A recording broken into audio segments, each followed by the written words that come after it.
Beneath the clouds and beyond the reach of ordinary roads lies a world that feels almost too surreal to belong to this planet.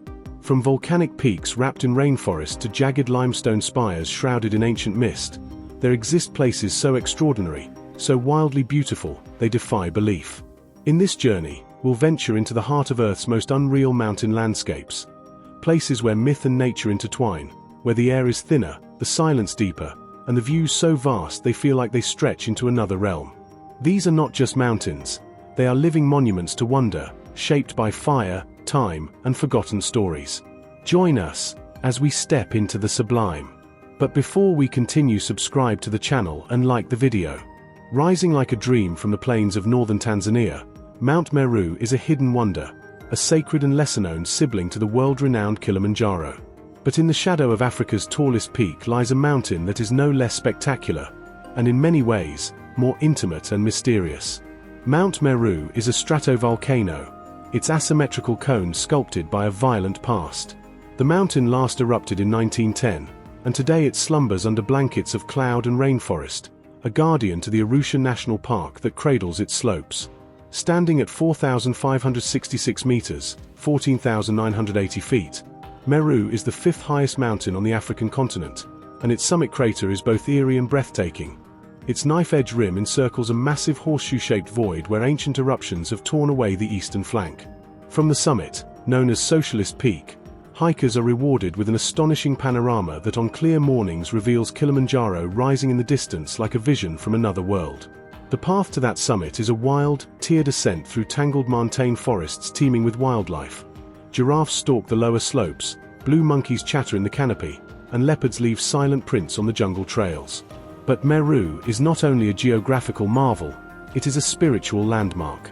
The local Meru people consider the mountain sacred, a dwelling place of ancestral spirits and a site of cultural ceremonies that predate colonial times. Unlike Kilimanjaro, which can feel like a crowded conquest, Meru offers solitude and serenity. Trekkers pass through mist-soaked forests echoing with bird calls, camp on ridges overlooking infinite valleys, and scramble along rocky paths where silence reigns. Meru's climate ranges from tropical at its base to alpine cold at its summit. Its flanks are cloaked in verdant zones, from open grasslands and acacia groves to dense cloud forests and Afro-alpine heath. The ecology is stunning. Giant groundsels, rare orchids, and moss-covered trees appear as though pulled from the pages of a fantasy novel. The crater itself, surrounded by high cliffs, feels like a lost world, untamed and eternal. Because it sits within Arusha National Park, climbing Meru is more than a mountain expedition, it's a full immersion into Tanzania's diverse wilderness. The lower trails are shared with zebras, waterbucks, and buffalo. Even rhinos and elephants sometimes meander near the routes, making this one of the few mountain treks in the world where climbers might spot Africa's iconic megafauna in the wild. Though often overlooked by international travelers in favor of Kilimanjaro, Meru is increasingly being recognized by discerning adventurers as one of the most beautiful treks in East Africa. It is both physically demanding and deeply rewarding, a climb that traverses through natural worlds and into spiritual heights. There is also something profoundly poetic about Mount Meru. Its quiet strength, its overshadowed fame, and its defiant beauty all mirror the very landscapes it towers over. It is a place where myths feel real, where clouds dance at your feet, and where nature holds onto its secrets with stoic dignity. For those who venture up its winding trails, Meru offers something Kilimanjaro does not. Not just altitude, but intimacy. And in that intimacy lies a deeper kind of wonder. Above the valleys of northern Italy, where the alpine winds whisper through craggy peaks and wildflower meadows, there lies a plateau unlike any other, at once a place of stunning natural grandeur and haunting human history. It rises from the heart of the Dolomites, not as a singular jagged peak, but as a sprawling, flat-topped giant known as Monte Piénard. On the surface, it appears serene, a highland tableland framed by towering cliffs, with panoramic views that stretch across the famed Tracime di Lavaredo and into the jagged embrace of the surrounding limestone ranges. But beneath that peaceful sky lies a scarred and silent witness to one of the bloodiest and most surreal episodes of the First World War. Monte Piénard, sitting at roughly 2,324 meters above sea level, is a high plateau that once served as a crucial front line between the Italian and Austro-Hungarian forces during World War I. It was here, on this stark and exposed ground, that trench warfare unfolded not in muddy fields, but on the rooftop of the world. The very stone of the mountain was transformed into a labyrinth of dugouts, tunnels, bunkers, and lookout posts.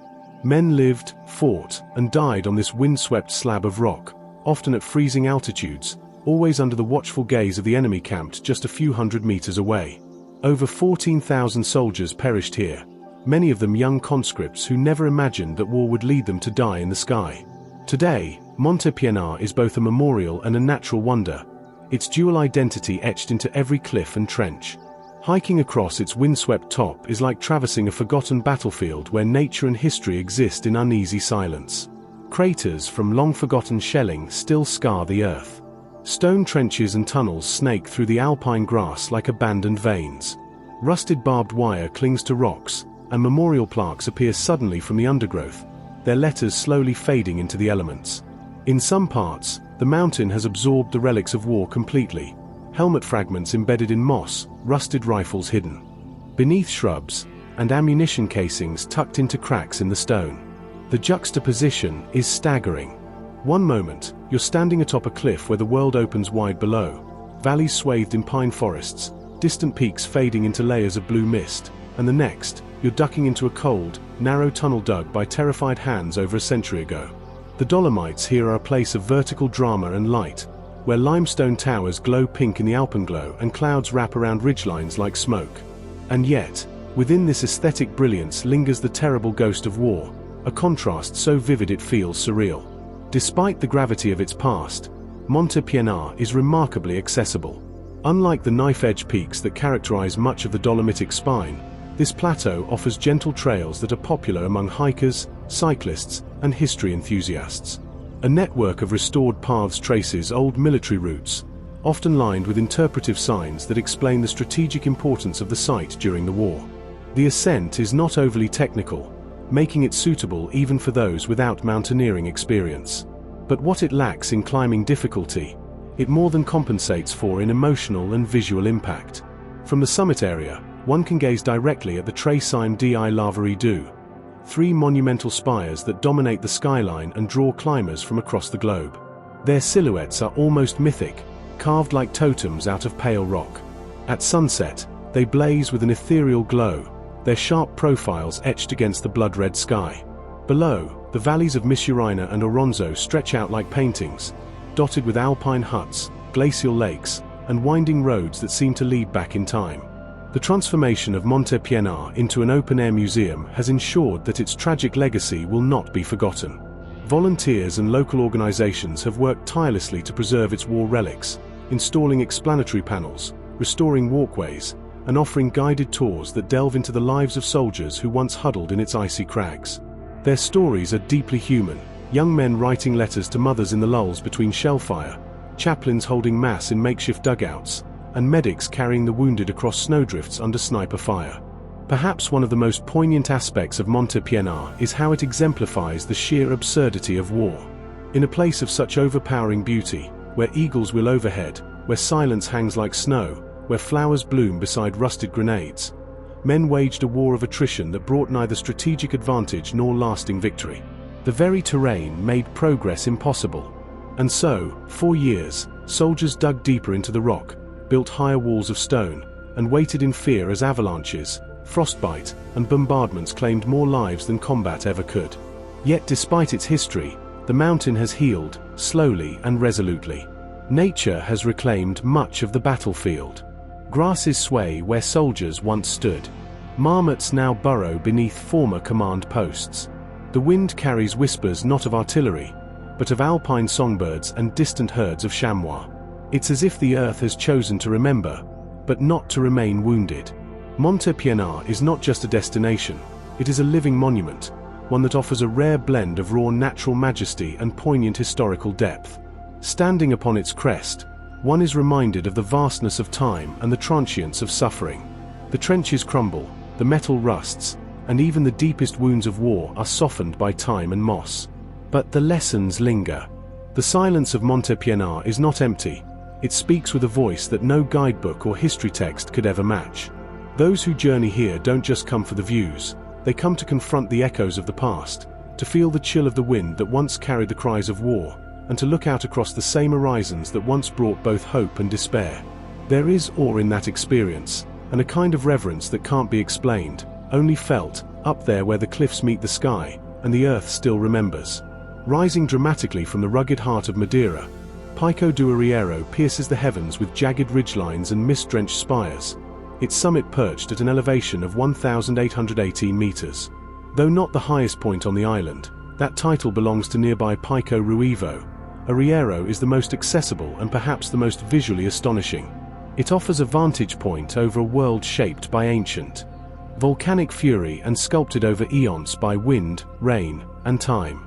From its summit, the land unfolds in waves of green and stone, while the Atlantic stretches endlessly to the horizon, a gleaming blue abyss that seems to consume the sky itself. Approaching Pico do Arriero feels like ascending into another dimension.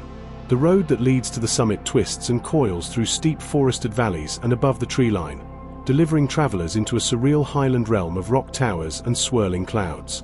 On clear mornings, the peak sits above a sea of clouds, the island's lower elevations buried beneath a dense white tide. From the top, it feels as though you're adrift on a ship of stone, floating through a celestial ocean, watching the sun rise like fire over a world still asleep. What sets Arriero apart is its accessibility combined with its sheer otherworldliness. Unlike many alpine destinations, there's a road leading directly to the summit. Visitors can literally drive into the sky. A small radar dome crowns the peak, giving the site a slightly futuristic air, like a mountaintop observatory gazing into space. Yet nothing man-made can compete with the wild majesty of the surrounding landscape. Spires and cliffs fall away into chasms cloaked in mist, and narrow ridges link one precipice to another, as if forged by some ancient and forgotten god. Perhaps the most iconic experience at Pico do Arriero is the hike to Pico Ruivo. This is no casual walk. This is a pilgrimage across the spine of the island, an epic trail that follows knife-edge paths, carves through tunnels bored into the mountain, and clings to staircases etched into sheer rock faces. It's not just the elevation that leaves you breathless. It's the scale, the exposure, and the impossible beauty. Every turn reveals new drama. Black cliffs looming through shifting fog, hidden valleys where ancient laurel forests cling to life, and quiet corners where wildflowers bloom defiantly in stone. The clouds are ever present here, morphing and moving with the moods of the Atlantic. One moment the world is open and boundless, the next it is swallowed whole in a blinding white shroud. This fickle dance of light and mist gives the mountain a living quality, as though it breathes in silence and mystery. Even on the stormiest days, the scenery retains its magnetism. Lightning crackles along distant peaks, winds howl through deep ravines, and rain-laced fog weaves stories into every crag.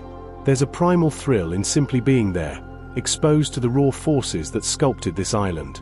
Pico do Arriero's unique geography is a direct result of Madeira's volcanic origins. The island rose from the Atlantic through titanic eruptions millions of years ago, and the mountains at its core are the remnants of a massive shield volcano. Arriero, like many of Madeira's central peaks, consists of layers of basalt and pyroclastic stone carved by millennia of erosion. Deep gullies radiate from its sides, forming amphitheaters of cliffs and terraces that seem more fitting of the Andes or Himalayas than a subtropical Atlantic island. Yet what makes Arriero truly unreal is the interplay of extremes. The contrast between earth and sky, the sharpness of rock and softness of mist, the proximity of raging ocean and alpine quiet. It's a place where ecosystems collide. Just below the summit ridges lie pockets of hardy heather, wind-twisted shrubs, and endemic mosses adapted to high-altitude exposure. Descend just a few hundred meters and the terrain transforms into subtropical forest, bursting with ferns, birdsong, and endemic flora found nowhere else on Earth. The air at Arriero is clean, crisp, and laced with salt from the nearby sea. Sunrise is a sacred hour here. Dozens gather at the summit viewpoint in pre-dawn chill, wrapped in scarves and anticipation. As the first rays slice through the low clouds, painting the cliffs in gold and rose, the silence is broken only by gasps and shutter clicks. It's a moment of communal awe, travelers from around the world, many of whom don't speak the same language, sharing something ineffable, the joy of bearing witness to something greater than themselves. But Arriero's wonder isn't limited to its summit views. Along the trails, rare and endemic species dwell in sheltered niches. The Madeira rock lizard sunbathes on boulders. Xenos petrel, one of Europe's most endangered seabirds, nests in inaccessible crevices of the surrounding cliffs, its eerie calls haunting the twilight hours. Botanists and naturalists treasure the region for its biodiversity, with high-altitude meadows that bloom in spring with wild violets, buttercups, and orchids found nowhere else on the planet. Despite the ruggedness, Madeira's infrastructure ensures that visitors can experience a Riero without needing mountaineering expertise. The main trail is well maintained, equipped with handrails in exposed sections, and dotted with stone huts that offer shelter. There are even tunnel sections that require flashlights, dark, dripping passages that tunnel beneath rocky outcrops, adding a sense of adventure and discovery to the hike. It is rare to find a trail of this caliber, so scenic, so safe, and yet so steeped in drama. And then, there's the solitude. While parts of the trail are popular, it is always possible to find a quiet ledge, a hidden nook, a place to sit and simply listen, to the wind, to the echo of distant birds, to your own heartbeat. On such ledges, surrounded by sky and stone, you realize why the locals revere these mountains not merely as terrain, but as spiritual havens. The Portuguese concept of saudade, a deep emotional longing, often tinged with nostalgia, seems to saturate the very air here. It's a place that moves you, even if you don't fully understand why. From sunrise to sunset, from the hush of early mist to the blazing alpenglow that sets the ridges on fire, Pico do Arriero is not simply a mountain, it's a story written in stone and sky, a cathedral of the natural world perched above the Atlantic abyss. For those who visit, it becomes more than a destination. It becomes a memory etched into the soul, a vision of the earth not as it is known, but as it is dreamed. In the heart of Jordan, nestled within the arid hills of the Madabar Plateau, there rises a quiet, unassuming elevation that holds within it centuries of legend, reverence, and spiritual gravity. Mount Nebo is not among the tallest or most imposing of peaks. In fact, by alpine standards, it is rather modest, rising only to about 817 meters above sea level.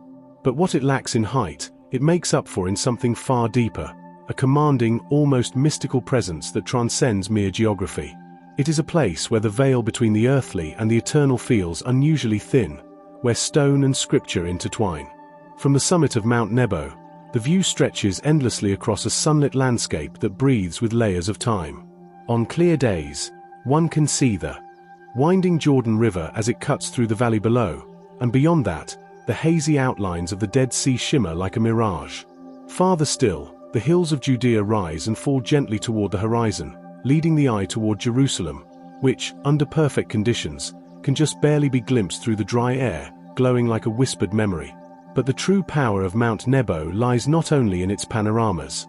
This is, according to ancient scripture, the very mountain where Moses stood at the end of his long journey through the wilderness, granted a final vision of the promised land that he would never enter. As told in the book of Deuteronomy, Moses ascended this mountain from the plains of Moab and looked out across the territories of the tribes of Israel, from Gilead to Dan, from Naphtali to Ephraim, and beyond. It was here, under the open sky and before the vast sweep of the land, that he died, his resting place known to none.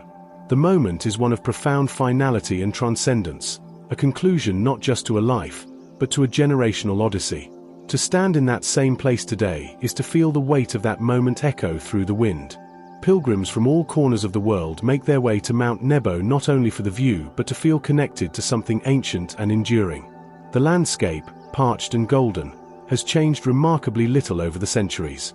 The stones underfoot may well be the same ones Moses once walked upon, their rough surfaces worn not by water but by time and human passage. The silence is heavy, broken only by the rustle of olive trees or the call of a distant raven. It is a silence that invites reflection. The summit is marked by the remnants of a Byzantine church, first constructed in the 4th century AD by early Christian monks who recognized the sanctity of the site. This church, built to honor the memory of Moses, has undergone many phases of construction, destruction, and restoration. What stands today is a lovingly preserved and partially reconstructed complex that includes ancient mosaics, vivid, intricate artworks that tell stories of pastoral life, biblical allegory, and human yearning. These mosaics, some dating back to the 6th century, remain astonishingly vibrant, their colors and forms resisting the wear of centuries with quiet dignity. Within the modern memorial church, known as the Basilica of Moses, Sunlight filters through narrow stained glass windows, casting soft colors on the polished stone floor. The atmosphere is one of subdued reverence. Pilgrims kneel in prayer, some weeping quietly, others simply sitting with their thoughts. The air is cool, still, and filled with the scent of old incense and sun-warmed stone. A bronze sculpture stands nearby. An evocative representation of the bronze serpent Moses is said to have fashioned in the wilderness, entwined upon a staff. The sculpture coils skyward, stark against the blue, symbolizing both suffering and salvation. Outside, the viewpoint terrace invites one last gaze across the Promised Land. The geography below is layered in biblical meaning: the fields of Moab, the Jordan Valley, the city of Jericho, even the far-off shimmer of the Mount of Olives. The terrain is dry, sunburnt, and rocky, but alive with story. It is as if every ridge, every olive grove, every dry riverbed contains a verse, a prayer, a forgotten whisper. Even for those who are not religious, the atmosphere here demands a sort of reverence. Time slows. Thoughts deepen. Yet Mount Nebo is not frozen in the past. It remains a living, breathing destination, carefully protected and curated by the Franciscan Order, which has maintained the site for generations. Their preservation efforts are meticulous, ensuring that the delicate mosaics, ancient floor plans, and archaeological elements are kept safe for future generations. But even beyond the official site, the surrounding landscape, rolling hills, goat tracks, wild fig trees, beckons visitors to wander and reflect. Many choose to walk the surrounding trails, absorbing not just the sights, but the dry heat, the scent of dust and herbs, the feel of the wind off the valley. These sensory impressions linger long after one has descended. Mount Nebo also holds a symbolic weight in the broader narrative of human longing and limitation. It is the place where vision met boundary. Moses saw the land he had led his people toward, but he could not enter. That moment, rich in pathos, speaks to the universal human experience. The dreams we chase, the things we come close to touching but never fully hold. It is a mountain not of conquest, but of closure and vision, a place where faith and fate converged in silence. As the sun lowers, Mount Nebo becomes a golden citadel. The light shifts, shadows stretch across the hills, and the Dead Sea begins to mirror the sky. It's a quiet, solemn transformation, day passing into night just as Moses passed from life into legend. Travelers linger, reluctant to leave. The descent back to the plains feels like waking from a vision, as though something ancient had spoken in silence and is now lost to the wind again. And so, Mount Nebo remains, not just a peak, but a point of pilgrimage, a lens through which to glimpse not only a physical landscape, but the inner terrain of faith, mortality, and hope. It is a mountain that offers no triumph, no conquest, only the invitation to see, to remember, and to carry the weight of vision. Far to the east, where the earth yawns into the Pacific and the wilderness stretches unbroken for hundreds of kilometers, there lies a land so raw and untamed it feels entirely unchained from time. The Kamchatka Peninsula, that distant and isolated finger of Russian land jutting into the frigid northern Pacific, is a realm of fire and ice, a theater of elemental extremes, where boiling geysers erupt beside glacier and the ground trembles beneath the feet of brown bears and golden eagles.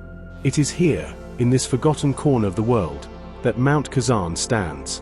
Not the most famous of Kamchatka's volcanoes, yet one of its most enigmatic and striking, an emblem of the fierce beauty that defines this ancient volcanic arc. Mount Kazan, also known locally as Kazanskaya Volcano, is part of the Greater Klyuchevskaya Group, one of the most active volcanic clusters on the planet. Kamchatka boasts over 160 volcanoes, 29 of which are active, and Kazan sits among these titans, wrapped in myths, steam, and solitude. It rises above a land sculpted by lava flows, blanketed in ash, and riddled with fissures that breathe smoke into the subarctic air. Unlike symmetrical cone-shaped peaks like Fuji or Main, Kazan is more fractured, more ancient, less a solitary peak and more a tortured fortress of rock and snow, as though it has battled the heavens for millennia and has only just begun to rest. To reach Kazan is to undertake a journey through near-mythic terrain. There are no highways here, no neatly paved roads leading tourists from point to point. Instead, travel is by rugged off-road, vehicle, on foot, or by helicopter, if weather permits. The landscape shifts violently as one approaches. Meadows burst with wildflowers in summer, then abruptly give way to barren lava fields, where twisted black rock crunches underfoot and sulfuric fumes curl from invisible vents. Rivers boil in patches from geothermal activity while others, fed by glacial melt, run cold and swift through volcanic valleys. Kazan stands in the midst of this otherworld, a quiet colossus perpetually shrouded in snow and mystery. Unlike more frequently visited volcanoes such as Klyuchevskaya Sopka or Mutnovsky, Mount Kazan has remained relatively obscure, seen more often by scientists and seasoned explorers than casual travelers. That remoteness only adds to its appeal. It is a place for those who seek to disappear into the Earth's bones, to witness nature in its most violent and yet hauntingly serene state.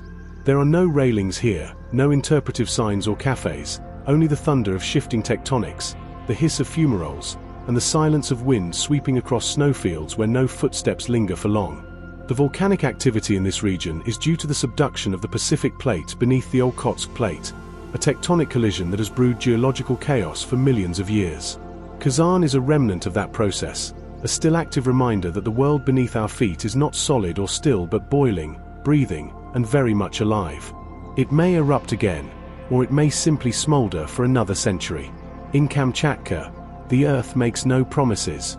The land is constantly shifting, reshaping, renewing itself with slow violence and quiet wonder. The visual contrasts around Mount Kazan are surreal. Imagine a landscape where searing steam jets erupt from ice-covered slopes, where vivid green moss clings to black volcanic rock, where skies shift from cerulean to slate gray in minutes, and where clouds swirl like ghosts around jagged calderas. In winter, the volcano is completely wrapped in snow and hoarfrost, a white pyramid rising from a canvas of shadows and ice. In summer, the snow peels back to reveal ribbons of red and ochre stone, stained by centuries of mineral deposits and ancient eruptions. The terrain becomes a riot of colors and textures: crimson ash, golden lichen, and the deep blue of crater lakes that sit like forgotten mirrors in the rock. Wildlife is sparse but resilient in this unforgiving place. Kamchatka brown bears, the largest in Eurasia, roam the valleys and ridges, often seen from afar as they dig through snow or fish along riverbanks. Arctic foxes, wolverines, and reindeer also inhabit the area, adapting to the extreme conditions with quiet determination. Birds of prey ride thermal updrafts along the cliffs, their silhouettes stark against the stormy sky. And beneath the ground, in unseen chambers, magma stirs and moves, waiting for the next seismic breath. For those who do manage to reach Kazan, the experience is deeply meditative. It is not a mountain to conquer, but one to witness. There are no trophies, no summit crowds, just the overwhelming feeling of smallness in the face of planetary power. To sleep in its shadow, perhaps in a thermal cave warmed by the Earth itself, is to feel as if you have returned to some primordial version of the world, long before borders and cities, when volcanoes shaped the continents and the air was still thick with creation. At night, if one is lucky enough to camp on a clear evening, the sky above Kazan reveals its final and most humbling gift: the stars.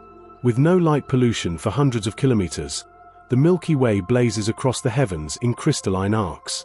Shooting stars fall over glacier, and the silhouettes of volcanoes stretch like titans beneath the moon. The cold bites, the silence deepens, and all one can do is lie still and let the Earth speak. Kamchatka, and Mount Kazan in particular, resists all attempts to be tamed or commercialized. It exists on its own terms, indifferent to human presence. And yet, for those willing to make the journey, it offers something few places still can: a raw, unfiltered encounter with the power that shapes our planet.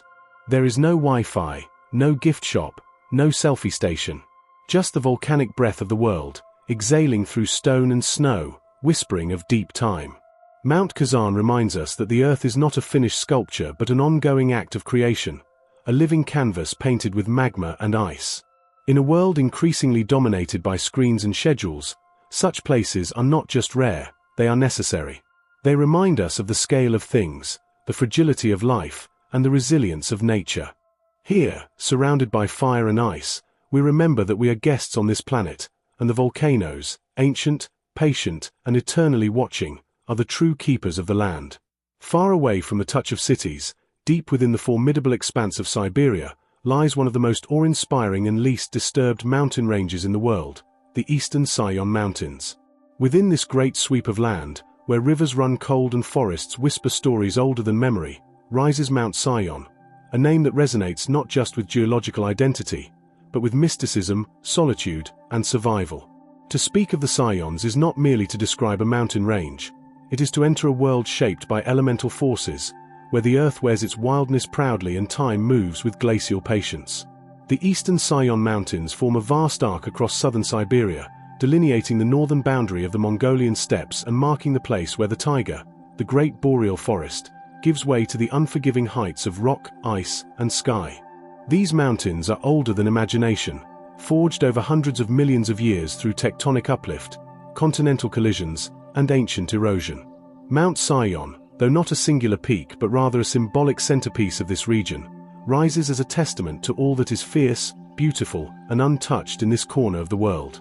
The range is a patchwork of ridges, valleys, and isolated summits, many of which exceed 3,000 meters. The highest among them, Munkusadik, reaches 3,491 meters and stands along the border between Russia and Mongolia. But the soul of the Sayons is not defined by one peak alone. It is defined by the overwhelming sense of vastness, by the snow-capped ridgelines that extend beyond the horizon, by the rivers that carve ancient paths through canyons untouched by roads or rail. Mount Sayon is not so much a destination as it is an immersion, into wilderness, into myth, into silence. Few places in the world remain as remote and untrammeled as this. The forests that cloak the lower slopes are dense with pine, fir, cedar, and larch, and the air is thick with the scent of resin and wild moss. In summer, the undergrowth explodes with bilberries, cloudberries, and wild strawberries, and the trails, such as they are shared with wolves, lynxes, sable, and the elusive snow leopard. Brown bears roam freely, their heavy prints occasionally marking the riverbanks. In winter, the landscape transforms entirely. White silence descends, and snow buries the paths beneath drifts that can reach meters in depth. The air becomes crystalline, and the sky a sheet of hammered steel. The Sayons, and Mount Sayon within them, are not domesticated mountains.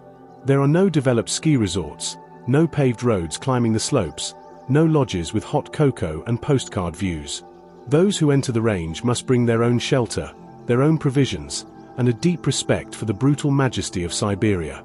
Expeditions into this region are not casual affairs. They require planning, patience, and an acceptance of solitude so deep it becomes spiritual.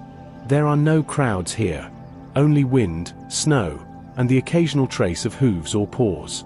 The eastern Sayon Mountains are still home to indigenous groups such as the Tofala and Evenki peoples, who have lived in harmony with this harsh environment for generations.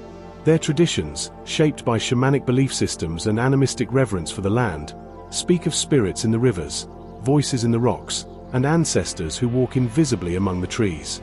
To them, the mountains are not inanimate, they are alive, watching, testing, sometimes giving and sometimes taking.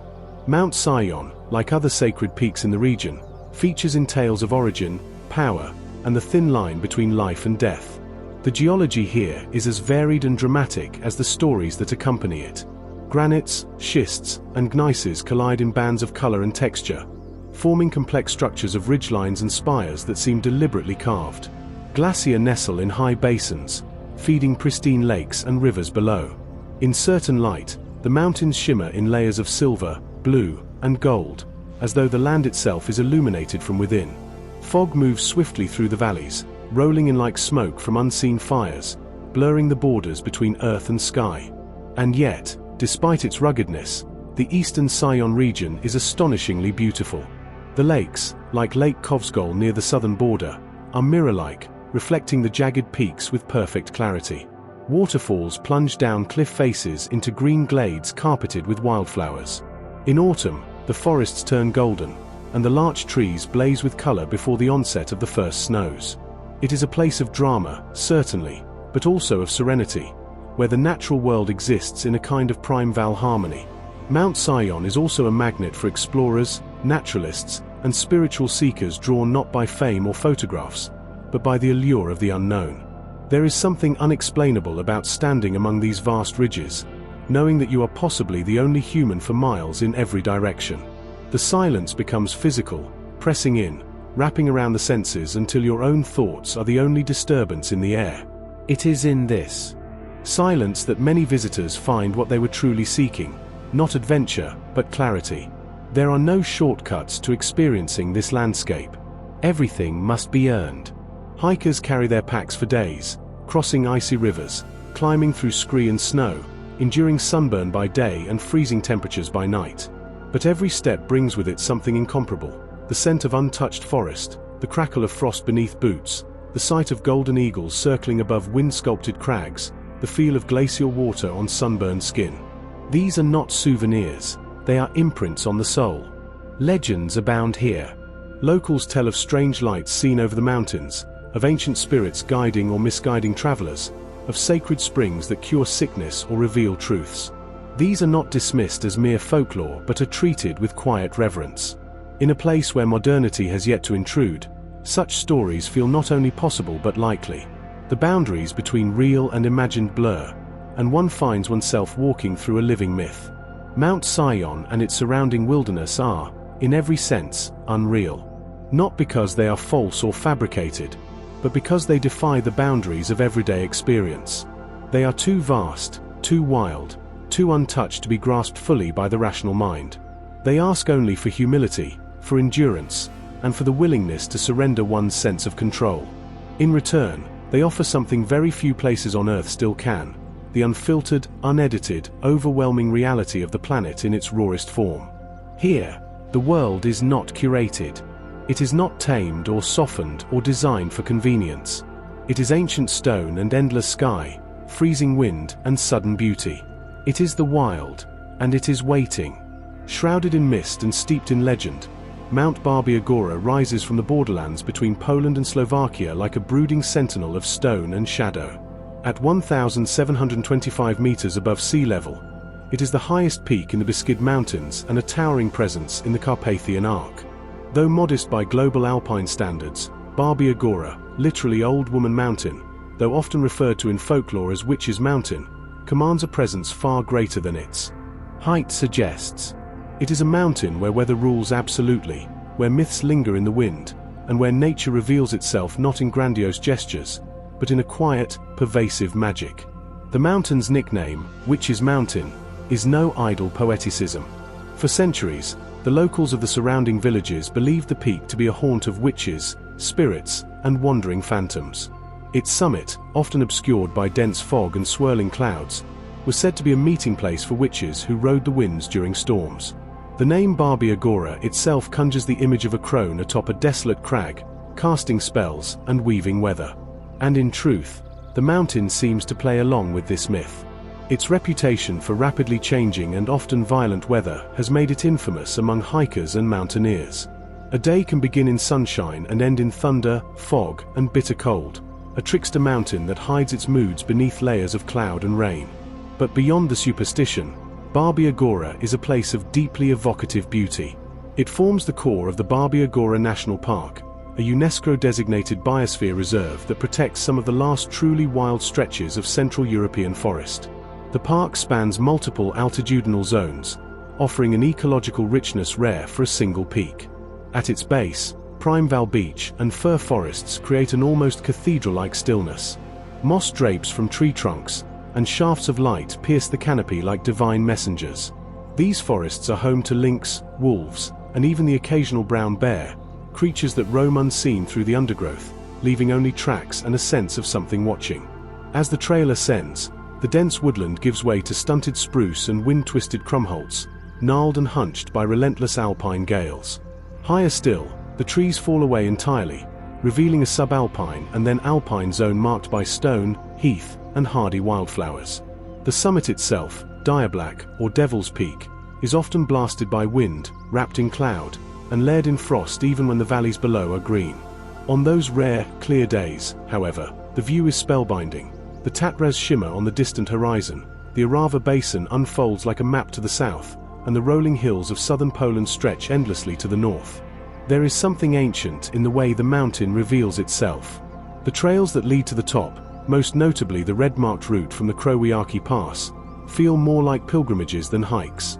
Hikers move through layers of silence and sound, birdsong in the lower woods, the crunch of snow in shaded hollows, the whisper of wind among dry alpine grasses.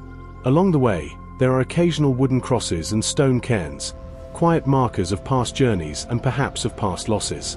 The mountain has claimed lives over the years, mostly due to sudden weather or disorientation in fog. But those who treat it with respect often speak of the journey in reverent tones, as though returning from a place not quite of this world. Even in full daylight, the mood of Barbie Agora can turn eerie. The mists that roll across its slopes are thick and disorienting, transforming familiar paths into shadowed corridors and muting every sound until even your own footsteps seem distant. When storms move in, especially in late autumn or early spring, the mountain becomes a place of primal power. Lightning cracks overhead, thunder rolls down the valleys, and wind howls across the ridgelines like something alive. In such moments, it becomes easy to believe in the stories of witches and wandering souls. The mountain does not just host weather, it embodies it. Yet for all its moody grandeur, Barbie Agora is also a sanctuary, a stronghold of biodiversity, myth, and memory. Botanists flock to it for its unique alpine meadows, where rare species like the Carpathian bellflower and the alpine paskflower bloom in defiance of the cold. The forests are home to fungi and lichens found nowhere else in Europe. And the animal life, though rarely seen, speaks to a balanced, self-sustaining ecosystem that has endured despite centuries of human encroachment. The human history of the mountain is subtle but deep. For generations, the people of Zawoja and other nearby villages have viewed the peak with a mixture of fear and reverence. It is a place of folklore, yes, but also of healing, of ritual, of solitude. In earlier times, herbalists and wise women would climb the slopes to gather rare medicinal plants. Shepherds led flocks into the lower meadows in summer, their songs echoing up the valley. And even today, older residents may speak of the mountain with a quiet deference, as though it were a living elder rather than mere stone. There are few places in Europe that manage to remain as untouched, as emotionally evocative, as Mount Barbie Agora. In winter, its slopes are wrapped in snow and ice, and the whole range seems to fall asleep under the heavy sky. The air grows still, the world quiet, and the only sound is the slow sigh of wind through the bare branches. In spring, life bursts back suddenly, green shoots pushing through melting snow, birds returning to the canopy, and waterfalls roaring with meltwater from the heights. But it is autumn, perhaps, when the mountain reveals its fullest splendor. The forests blaze in red, gold, and amber, and mist hangs like gauze over the valleys. It becomes a dreamscape, suspended between seasons, caught in a kind of enchanted pause. The air smells of earth and fire, and the trails are soft with fallen leaves. Hikers speak in hushed tones, as though aware that the mountain is listening. To stand on the summit of Barbie Agora is to step outside of ordinary time. The clouds may sweep past like spirits. The wind may carry with it voices long gone. And the land itself may rise and fall like something breathing beneath your feet. It is not a mountain of grandeur or conquest. It is a mountain of mystery. One that invites you not to dominate it, but to listen. Here, where witches once danced in storms and the earth still speaks in riddles, the boundary between the seen and the unseen remains tantalizingly thin. And for those who walk its trails with open eyes and a willing heart, Barbie Agora will always offer more than a view. It will offer a glimpse into a world where nature, myth, and memory are one. Rising like a sentinel above the spine of Mexico, Mount Pico de Orizaba, known in the indigenous Nahuatl tongue as Citlal or Star Mountain, is a mountain of staggering majesty, timeless reverence, and volatile power. At 5,636 meters, 18,491 feet, it is not only the tallest mountain in Mexico but the third highest in all of North America, trailing only Denali and Mount Logan. More than just a lofty peak, it is a stratovolcano cloaked in snow and steeped in myth, standing in luminous contrast to the arid plains and subtropical valleys that surround it. From hundreds of kilometers away, Orizaba dominates the skyline, its brilliant white summit floating above the clouds, glowing at dusk like a beacon in the heavens. Its name, Citlal, speaks volumes about the awe it inspires. The word means Star Mountain, a reference both to the clarity of its summit beneath the night sky and to the ancient belief that it served as a celestial connection point, a mountain that touched the realm of gods. Indigenous peoples, long before Spanish conquest, regarded the volcano as sacred. It was not just a fixture of the landscape, but a divine presence. Offerings were made, rituals performed, and stories passed down through generations about the power and spirit of the mountain. The mountain is technically still active, though its last major eruption was in the 19th century. Today, it remains quiescent, silent, but not asleep. Its volcanic cone is textbook in form, symmetrical, sharply defined, and rising from a broad base of rolling highlands and pine forests. The crater at its summit, about 300 meters wide and deeply etched into the ice-capped surface, is a stark reminder of the mountain's fiery origins. The snow and glacier that adorn the upper slopes form a gleaming crown, surreal against the deep blue of the Mexican sky and the ochre-colored terrain far below. Despite being in the tropics, Pico de Orizaba maintains permanent snowfields and glacier, the highest and largest in Mexico. These ice formations are critical not only to the mountain's iconic appearance but also to the ecosystems and communities that depend on them. The meltwaters from Orizaba feed into rivers that supply agriculture and drinking water to numerous towns and villages across central Mexico. As climate change encroaches, these glaciers shrink year by year, retreating further up the slopes and leaving behind a jagged, sorrowful emptiness. But for now, the mountain remains regal. The routes leading to the summit are among the most challenging and beautiful alpine treks in North America. The most common ascent begins in the town of Tlaquechuca, a highland village that serves as the last major outpost before climbers begin their push into the wilderness. From there, sturdy vehicles climb up dirt roads to the Piedra Grande base camp at around 4,200 meters. Here, the world already begins to feel thinner, quieter, and colder. The wind bites, the stars sharpen, and the summit looms above, monolithic and solemn, watching. The climb from Piedra Grande to the summit of Citlal is a test of endurance and will. The landscape transforms from tundra-like grass and volcanic rubble to steep slopes of scree and ice. The famed Jampa Glacier greets climbers at higher altitudes, a brilliant sweep of snow and compressed ice that crunches underfoot with every step. In the silence of the ascent, only breath and the distant creak of the glacier fill the ears. The final stretch is steep and taxing, with the thin air making every movement deliberate. But then, the rim of the crater appears, and beyond it, an endless sweep of sky and earth. Standing atop Pico de Orizaba is an experience unlike any other in Mexico. The view is almost mythic. To the east, the Gulf of Mexico shimmers beyond lowlands and rolling hills. To the west, the high plateaus of Puebla and beyond stretch to the horizon, interrupted only by distant volcanic silhouettes, Popocatépetl, Iztaccíhuatl, and La Malinche. On a perfectly clear day, the curvature of the earth is just visible. Above, the sky is not merely blue, it is ultraviolet, impossibly vivid, painted with cirrus streaks and haloed by the sun. Below, the clouds swirl in silence.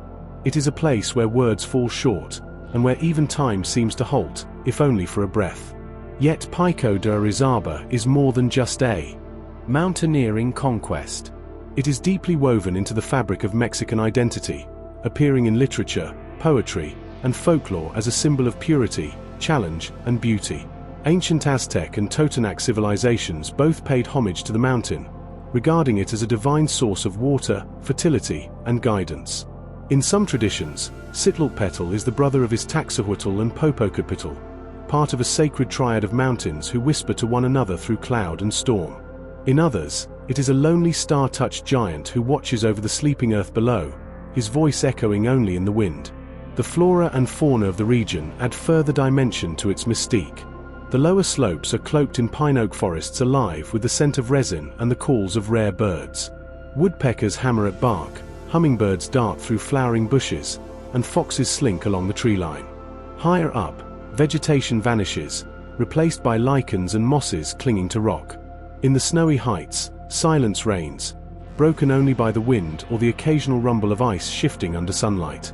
Pico de Orizaba has also served as a marker of human resilience and adaptation. Throughout history, people have settled in its shadow, cultivating maize, beans, and agave in the rich volcanic soils. The mountain has become part of spiritual and economic life alike. During religious festivals, villagers ascend the lower slopes with candles and icons, praying for rain, blessings, or forgiveness. And among local mountain guides, the peak is a livelihood, a source of pride, and a deep connection to ancestral heritage. Even those who never climb it feel its presence. From cities like Puebla or Veracruz, it rises on the horizon like a dream too vast to be real. Travelers on highways catch glimpses of its snowy head peering above clouds, often mistaking it for sky or spirit. It does not announce itself with eruptions or media. It does not need to. Its silence is its power. Pico de Orizaba reminds us that the unreal is not always the improbable. Sometimes, the unreal is the utterly real, so beautiful, so ancient, so immense, that our minds cannot fully hold it. It is a mountain born of fire, crowned with ice, rooted in myth, and wrapped in the aspirations of all who gaze upon it. Whether seen from a village rooftop at dusk or from its summit at sunrise, it speaks a language older than civilization and more enduring than any flag or frontier. To witness Sitlalpetal is to see the earth dreaming, tall, luminous, and eternal. High above the vibrant green terraces and misty forests of northern Vietnam's Lao Sai province, Mount Phanxapan rises like a monarch draped in clouds. At 3,147.3 meters, 10,326 feet, it is the highest peak not only in Vietnam, but in the entirety of the Indo-Chinese peninsula, earning it the fitting title the Roof of Indochina. Though once an isolated, windswept giant that only the most seasoned trekkers dared to ascend, Phanxapan today stands at the crossroads of tradition and transformation. A sacred mountain cradling both the spirit of the ancient land and the possibilities of modern access. Nestled within the Hoang Lian Sun mountain range, which forms part of the eastern edge of the vast Himalayas, Phanxapan is more than just a geological high point. It is the spiritual and ecological heart of the region, an immense and moody silhouette that watches over the town of Sapa and its surrounding villages. The name Phanxapan is believed to be a corruption of the local Hong phrase Hua Shi Pan, meaning giant protruding rock. But to the various ethnic groups who inhabit the lush valleys below, the Hong, Dao, Tay, Jiri, and others, the mountain has always held a sacred place in the landscape, seen not only as a physical entity, but as a living, breathing force with its own moods, mysteries, and ancient energy. The journey to Phanxapan, whether made by foot or by the marvel of the modern cable car, is nothing short of surreal. The lower slopes are a dreamscape of rice terraces, mist-draped forests, and narrow trails that wind past bamboo groves and remote hamlets where life unfolds as it has for centuries. Hikers pass farmers guiding water buffalo, children playing near hillside gardens, and shrines wrapped in smoke from burning incense. The air is rich with the scent of damp earth and mountain herbs, and the sounds of trickling streams and distant bird calls form a gentle, immersive soundtrack. The traditional trek to the summit, once a grueling 2 to 3 day expedition through rugged terrain, was long considered a rite of passage for serious Vietnamese adventurers. The trail climbs through thick subtropical forest alive with ferns, orchids, and moss-draped trees, then ascends through layers of bamboo and dwarf conifers, before finally giving way to rocky ridges and exposed granite that challenge even experienced climbers.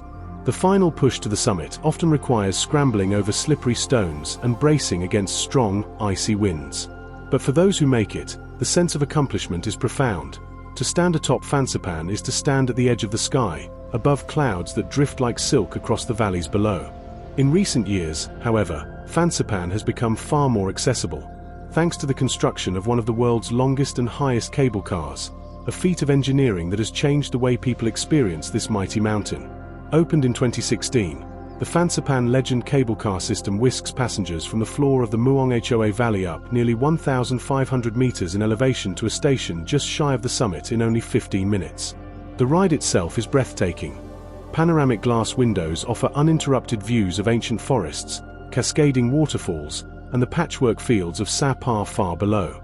As the cable car ascends, it pierces the ever-present mist, revealing a realm of cloud-choked cliffs and steep ravines that feel plucked from another world. At the upper station, visitors find themselves on a vast, terraced complex of stone walkways, gardens, pagodas, and stairs leading up to the summit platform. While purists may lament the commercialization of this once remote destination, the site has been developed with a certain reverence. Traditional Vietnamese Buddhist architecture adorns the terraces, including the imposing bronze statue of the Great Buddha, seated in meditation and visible through the fog like an apparition. Prayer flags flutter in the wind. Lanterns glow softly through the mist. Pilgrims, some elderly and others with small children in hand, make their way up the final stone steps with bowed heads and quiet awe. When the clouds part, the view from the summit is staggering. The entire Hoang Lian Sun range spreads out like a painter's vision, peaks rising and falling in shades of slate and jade. The valleys plunge into mystery, layered in blue and silver haze.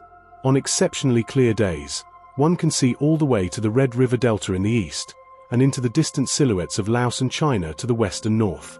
It is a view that feels both eternal and impossibly fragile, like the world holding its breath. Despite its accessibility, Phanxipan retains its mystique. The ever-changing weather, often moving from sun to fog to rain and back again within an hour, ensures that each ascent feels different. The mountain is unpredictable, alive, and humbling. Whether you arrive via cable car or the old hiking trails, Phanxipan requires patience and presence. The summit may only be a place, but the path, whichever path, is a pilgrimage. One not only through space, but through story, time, and spirit. Ecologically, the mountain is of immense significance. The Hoang Lien Sun Range is one of the most biologically diverse areas in Vietnam. Its forests are home to rare and endangered species, including the Asiatic black bear, clouded leopard, and the elusive red panda.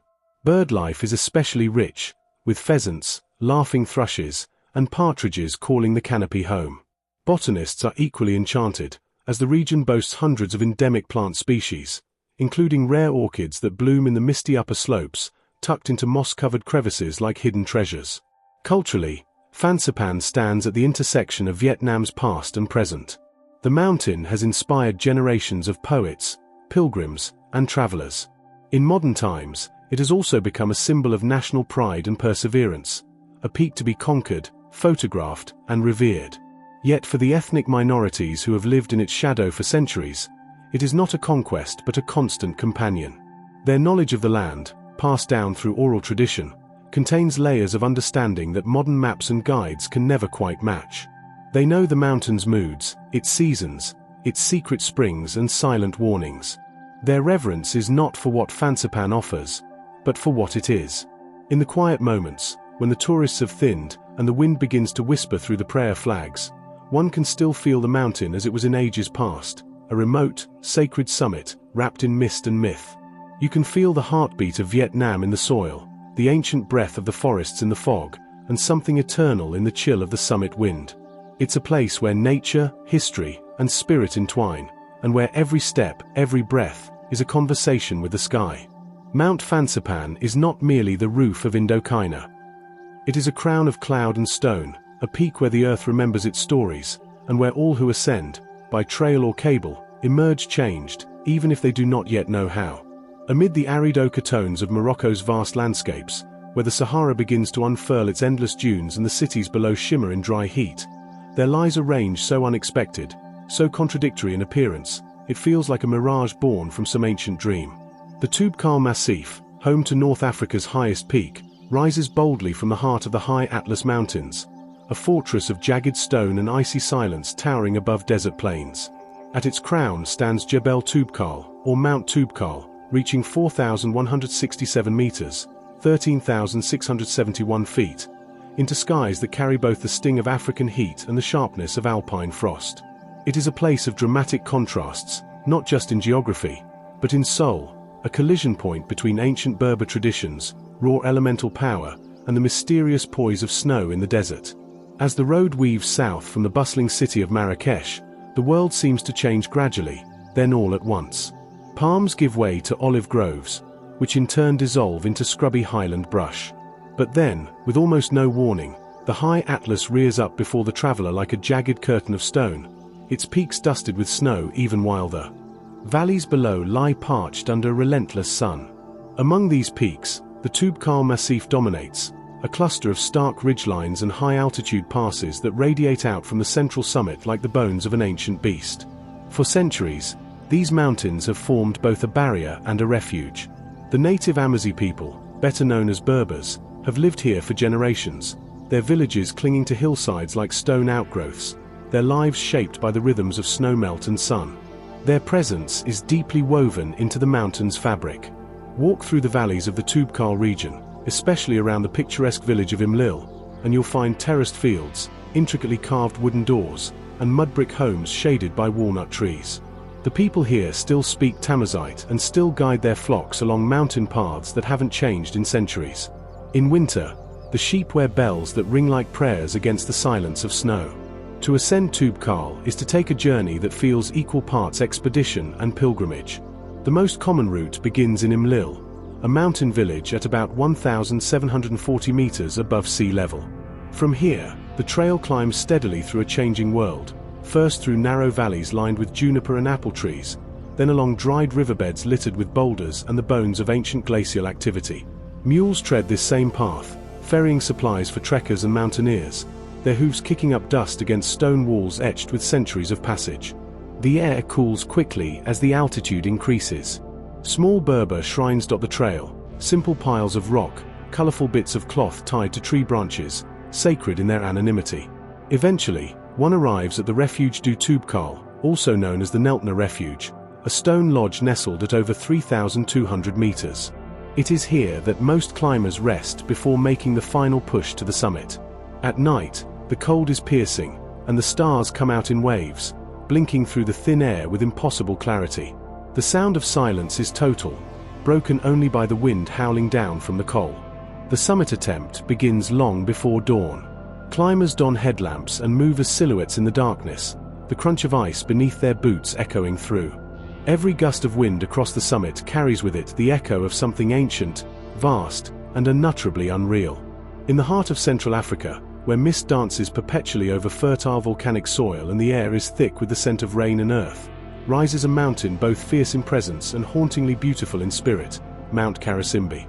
Towering at 4,507 meters, 14,787 feet, it is the highest peak in the Virunga Mountains, a chain of 8 major volcanoes that straddle the border between Rwanda and the Democratic Republic of the Congo.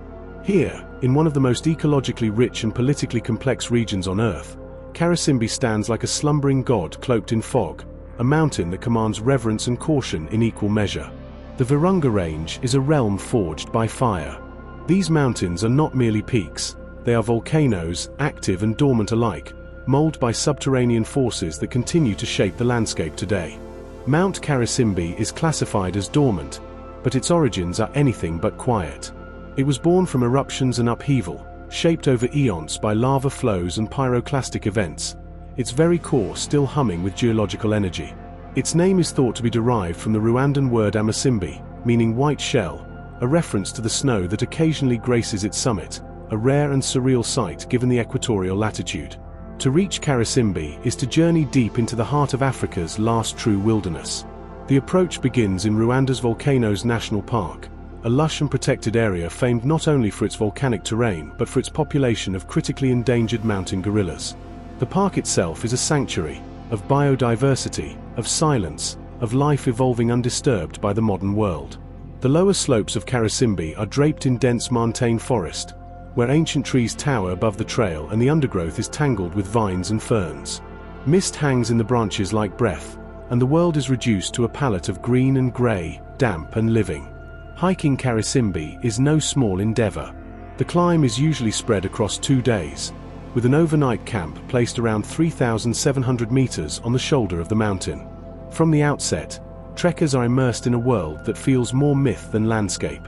The trail cuts through bamboo forests where golden monkeys leap from limb to limb, and then into the hallowed Afro-alpine zones higher up, regions so rich in endemic species that scientists still debate their full extent.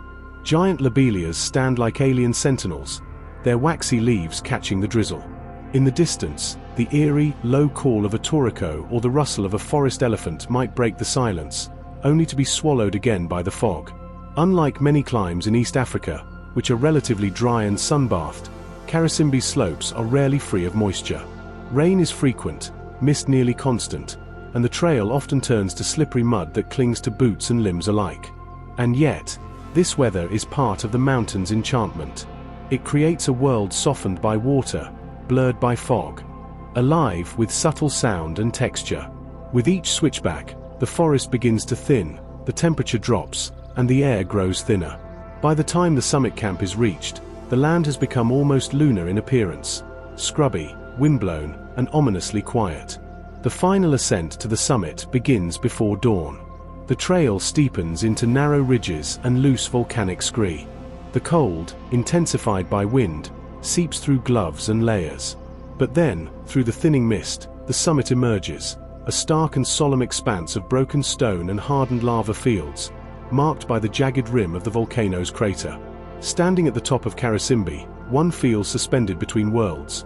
Below lies a sea of cloud, stretching over Rwanda and the Congo, while above, if the skies are clear, the stars may still linger in the early morning dark. The summit is not just a high point, it is a place of profound stillness, where the enormity of the continent can be felt pressing upward through your feet.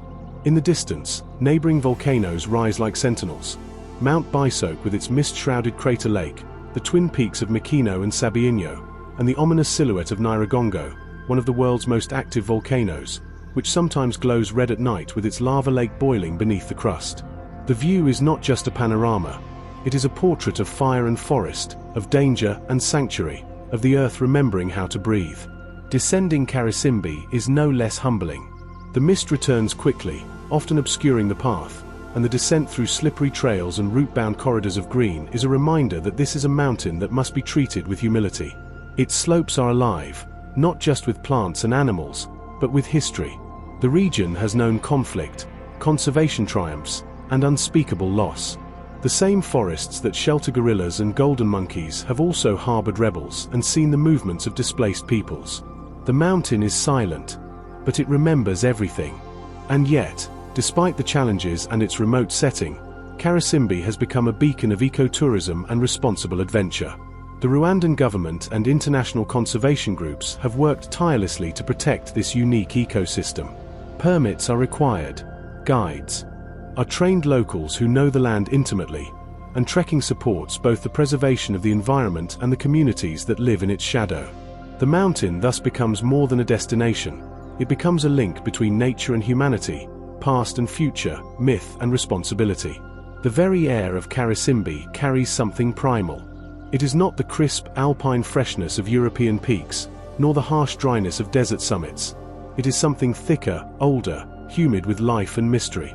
Every breath is a negotiation with altitude, every step a dance with ancient elements. To ascend Karisimbi is to be swallowed by mist and to emerge changed. It is a communion with volcanic power now sleeping beneath the surface, a dialogue with the quiet majesty of a mountain too wise to boast and too powerful to ignore. Those who come to Karisimbi often speak afterward of dreams, the kind that linger even after waking, filled with images of trees growing sideways through clouds, of footprints lost in moss, of a world that still belongs to itself. They carry with them not only the memory of standing atop the Virunga Mountains, but the feeling of being held, briefly, by a continent in its most sacred and unknowable form. Mount Karisimbi does not need to erupt to command reverence. Its power lies in silence, in mist, in the slow and patient growth of a forest that remembers lava, war, and the first breath of gorillas in the dawn. It is a volcano not only of stone but of memory, always waiting, always watching, always unreal. In the highlands of central Kenya, where the land ripples with ancient tectonic scars and clouds gather like secrets over jagged ridgelines, there lies a mountain often forgotten, quietly breathing in the long shadow of its more famous sibling. Mount Kinangop, rising to 3,906 meters, 12,815 feet, is the second highest peak in the Aberdare Range, a moody, rain-slicked wilderness that feels less like part of the modern world and more like a fragment of the planet's deep, unspoken memory. Though overshadowed in both fame and elevation by Mount Kenya to the east, Kinangop is every bit as fierce, lush, and untamed, a hidden cathedral of mist, wind, and unyielding rock. To speak of Kinangop is to speak of the Aberdares themselves, a range often cloaked in cloud and myth. Known for their haunting beauty and unpredictable weather, the Aberdares stretch from the Laikipia Plateau to the Great Rift Valley, a realm of high moorlands, bamboo forests, and moss-draped canopies. The British colonialists once called it the Scottish Highlands of Kenya, not without reason. The mist, the biting cold, the shifting hues of green and grey, all evoke something distant and northern, yet the life here is unmistakably African, ancient, and profoundly alive. Mount Kinangop rises from the southern reaches of this range, its flanks clad in tangled forest and waterlogged grassland. It is not a peak that reveals itself easily. Unlike the iconic, snow-tipped pyramidal silhouette of Mount Kenya, Kinangop is broad, moated by swamps and ridges, often hidden beneath dense cloud layers that hang low and fast. The mountain doesn't shout, it murmurs.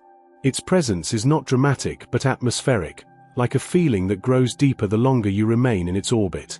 Accessing Kinangop is a challenge in itself, part of what keeps it wild. Most approaches begin from the Njabini Gate of the Aberdare National Park, an area that immediately thrusts one into a wilderness few tourists ever reach. Here, muddy tracks wind through dense bamboo thickets where elephants vanish as suddenly as they appear, and leopards melt into shadow without a sound. The air is rich with the smell of wet leaves and loam.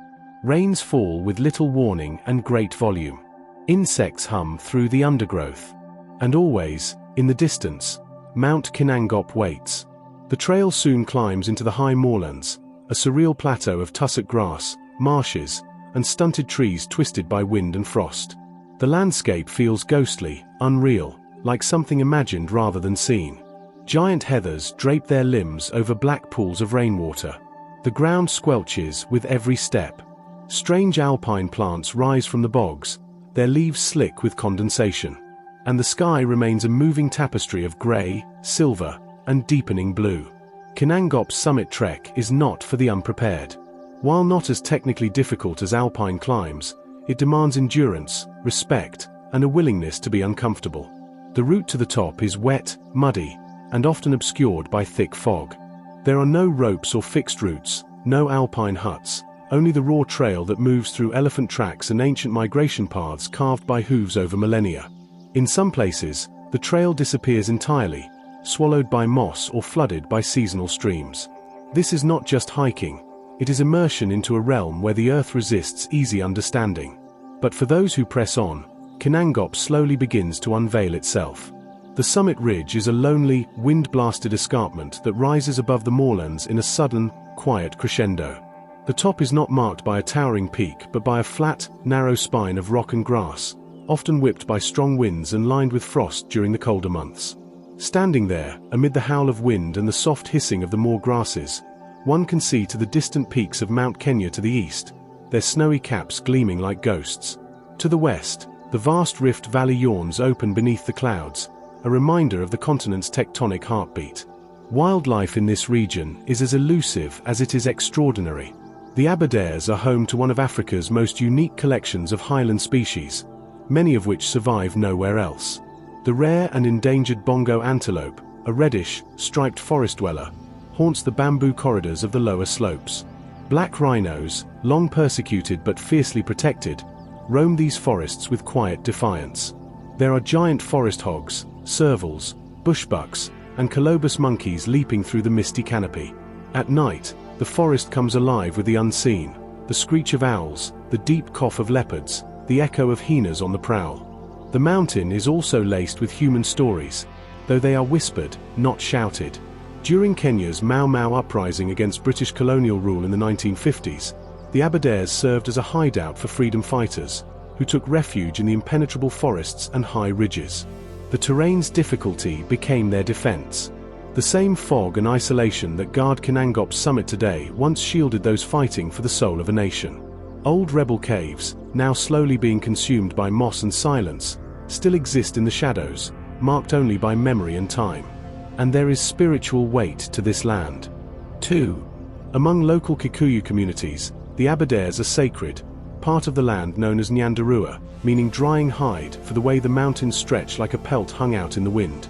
The mountains are seen as places where ancestors speak through wind and rain, where prayers are carried into the sky, and where the natural world still speaks in the language of gods.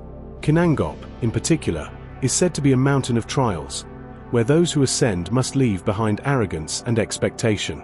As you descend, slipping again through mist and bamboo, the sense of the unreal persists. Not because Kinangop dazzles with grand vistas or dramatic peaks, but because it feels untouched, closer to how the world might have been before maps, borders, or names. It is a mountain that asks for patience, not performance. It does not offer selfies or easy triumphs. What it gives instead is solitude, mystery, and the deep, almost forgotten feeling of being a small thing in a vast and listening wilderness. In the grand theatre of African landscapes, Kinangop may not get the spotlight, but it has the soul of something eternal. It is a place that reveals its truth slowly, in fragments, a hornbill lifting off from a soaked branch, the curve of mist around a distant ridge, the sound of your breath rising into cold air with nothing but space and silence to receive it. Here, where the forests are thick with memory and the summit is hidden more often than it is seen, you come not just to climb, but to listen. Mount Kinangop is not only wild and lush, it is sacred and silent, a keeper of secrets that only the patient will ever begin to understand. In the deeply forested interior of Sierra Leone, far from the golden beaches of Freetown and the chaotic hum of coastal life, rises a mountain shrouded in mist, myth, and memory, Mount Bintamani. At 1,945 meters, 6,381 feet, it is the highest point in Sierra Leone and all of West Africa west of Cameroon. And yet, despite its regional prominence, Bintamani remains strikingly unknown beyond its borders, untouched by modern development, unadorned by cable cars or paved roads, and protected not by guards but by remoteness itself. To reach it is to leave behind the ordinary. To ascend it is to step into a realm where the earth still holds dominion, and where the line between the real and the surreal blurs in the thick canopy of the rainforest. The mountain lies in the far eastern part of the country, deep within the Loma Mountains, a range of rugged hills, escarpments, and ridgelines cloaked in some of the last remaining primary rainforest in West Africa.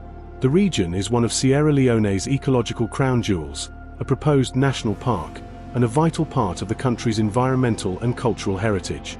The journey to Bintamani is long and arduous, beginning in Marconi or Kabbalah and involving hours of travel over rough, muddy tracks that turn to rivers with even modest rains. By the time you reach the mountain's base, civilization has faded into memory, replaced by forest, silence, and the warm, earthy breath of a land barely touched by time. Mount Bintamani's grandeur is not in its height, modest by global standards, but in its setting. Its summit rises from a landscape of dense, emerald rainforest stretching to the horizon, interrupted only by granite outcrops and rushing streams that snake like veins through the jungle. The mountain is the centerpiece of the Loma Mountains, but it is not alone. The surrounding peaks, lesser only in height, form a natural fortress of wildness, watched over by chimpanzees, forest elephants, pangolins, and hundreds of species of birds, some of which exist nowhere else on Earth. To climb Bintamani is not a casual undertaking. There are no formal guides, no marked trails, no permits or brochures. The path is made by foot and memory, passed down through generations of local people who know the land not by coordinates, but by feel, by the bend of a tree, the way water gathers in certain rocks, the calls of birds that mark elevation. Most treks begin in the small village of Sinikoro or Yifin, humble communities nestled at the forest's edge. These villages, built of mud and tin, are the last outposts of settled life before the wild takes over. The people here are welcoming and proud, aware that they live beside something sacred and rare. As the ascent begins, the forest quickly envelops everything. The canopy closes overhead in a cathedral of green, alive with the rustle of leaves and the strange, guttural cries of unseen animals. There is no noise but nature. The path is narrow, slippery, sometimes non-existent. Vines catch at your ankles. The humidity is intense, pressing on your lungs and matting hair to your forehead. Insects hum in orchestras around your ears. But above it all, always, is the sense of something watching, something old, vast, and indifferent. Hours into the trek, the forest begins to change. The tall trees give way to stunted shrubs and alpine grass. The air cools. The light shifts. And then, rising above it all like a stone wave, is Bintamani's summit, broad, flat-topped, veined with weathered rock and streaks of green. The final climb is steep and unrelenting. There are no handrails, no signs, only instinct and perseverance. The ground shifts from red soil to granite slab. Moss covers everything. The wind begins to rise, whispering in tongues that have no words. At the summit, the view is staggering, not in breadth, but in intimacy. To the south and west, the forest sprawls like a living ocean, every hill a ripple in the deep. To the north, the land begins to descend toward the savannas of Guinea. There are no cities, no roads, no lights. Only trees. Only sky. Only the wind. Standing there, you feel the pulse of an older world, a world untouched by modern conquest or convenience. You feel what it means to be very small and very alive. There is a deep spirituality to Bintamani, one not imposed by temples or shrines, but inherent in the land itself. Local legends speak of the mountain as a dwelling place for spirits, benevolent and dangerous alike. Some say the mountain chooses who may climb it and who must turn back. Others claim it speaks through birdsong or sends dreams to those who sleep near its base. Whatever the truth, no one who climbs it walks away unchanged. There is something in the silence, dense, resonant, permanent, that lingers long after descent. But Bintamani is more than a place of beauty or pilgrimage. It is also a bastion of environmental urgency. The forests that cloak its slopes are among the last strongholds of biodiversity in West Africa. Logging, mining, and agricultural encroachment threaten the fragile ecosystems that thrive here. Yet the mountain's remoteness remains its greatest protector. Few outsiders come. Fewer still return. There are no resorts here, no souvenir stalls or trekking permits. Only the forest, the mountain, and the memory of footsteps washed away by rain. The descent, like the ascent, is slow and humbling. Each step down the slope is a return, not just to lower altitude, but to the noise and rush of the world below. Yet those who have stood atop Bintamani carry something rare with them. Not just a memory, but a transformation. A quiet knowledge that there are still places where nature reigns absolute, where the human voice feels out of place, and where the earth remembers itself before we arrived. In a century defined by speed, Bintamani is timeless. In a world devoured by noise, it is silent. In a land often marked by hardship and recovery, it remains untouched, almost mythic in its purity. To speak of Bintamani is not to list its stats or its climb, but to try. Impossibly, to describe a place where the jungle breathes and the stones listen. Mount Bintamani is not just West Africa's highest peak, it is its most sacred silence, its most secret crown, and its last whisper of the unreal. Rising high above the lush rice paddies and temple-dotted landscapes of Bali, Indonesia, Gunung Gagung dominates not only the physical skyline of the island but its spiritual heart as well. Towering at 3,031 meters, 9,944 feet, it is Bali's highest mountain, a stratovolcano of immense power, brooding presence, and mythic significance. From a distance, its conical silhouette seems to pierce the heavens, crowned with plumes of mist or, at times, volcanic smoke. But Gunung Gagung is far more than a geological formation. It is considered the axis mundi of Bali, the navel of the world, the seat of the gods. Everything on the island, from the orientation of homes to the direction of prayers, is aligned with this sacred peak. To the Balinese people, Agung is not merely a mountain, it is a divine being, a dwelling place of ancestral spirits and deities. According to local legend, it was created when the Hindu god Pasupati split Mount Meru, the cosmic mountain of the universe, and relocated a fragment of it to Bali, thus imbuing Agung with immense spiritual force. The Balinese view the mountain as a direct conduit to the divine, and it is no coincidence that the island's most important temple, Pura Besaki, is nestled along its southwestern slope. Known as the Mother Temple, Besaki is a sprawling complex of 23 interrelated temples that have stood for over 1,000 years, rising tier by tier up the mountainside as if seeking union with the peak. The mountain's spiritual gravity shapes not just temples but everyday life. Traditional Balinese orientation is not based on cardinal directions but on Koja and Kelad, terms which mean toward the mountain and away from the mountain, respectively. This sacred geography is evident in architecture, offerings, festivals, and funerary rites. Facing Gunung Gagung is akin to facing the gods. It is the reference point for all that is sacred, the epicenter of cosmic balance. Yet Gunung Gagung is not merely symbolic, it is very much alive. As an active volcano, it has reminded the island of its power. Time and again. The most catastrophic eruption in recent memory occurred in 1963-64, a violent and prolonged event that claimed over 1,500 lives, displaced thousands, and dramatically reshaped both the landscape and the psyche of the people. The eruption was preceded by a powerful ceremony at Besaki, an event that many locals interpreted as a sign that the gods were issuing a warning.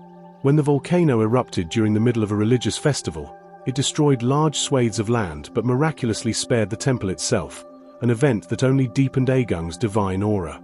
The mountain has rumbled back to life several times since then, most recently in 2017 and 2018, when volcanic tremors, ash plumes, and flight cancellations reminded the world of its dormant wrath. And yet, despite its volatility, pilgrims continue to ascend its slopes, offering prayers and flowers at sacred shrines, carrying baskets of fruit and incense to the crater's edge. The act of climbing Gunung Gagung is, for many, not simply an adventure or a trek, it is a pilgrimage, a test of devotion and humility. The climb is arduous, not just physically but spiritually. There are multiple routes to the summit, each varying in difficulty and symbolism. The two most common ascents begin either from Bisaki or from the Pesa Agung temple near Silat. The Bisaki route is longer and more demanding, often taking 6 to 7 hours to reach the summit. It begins in the temple courtyard, where climbers seek blessings before setting off. The trail leads through dense tropical forest, where the air is thick with humidity and the calls of hidden animals echo in the canopy. As the path ascends, the trees give way to scrubland, then bare rock and volcanic scree. The final stretch is a steep, exposed scramble, often taken in darkness to reach the summit by dawn.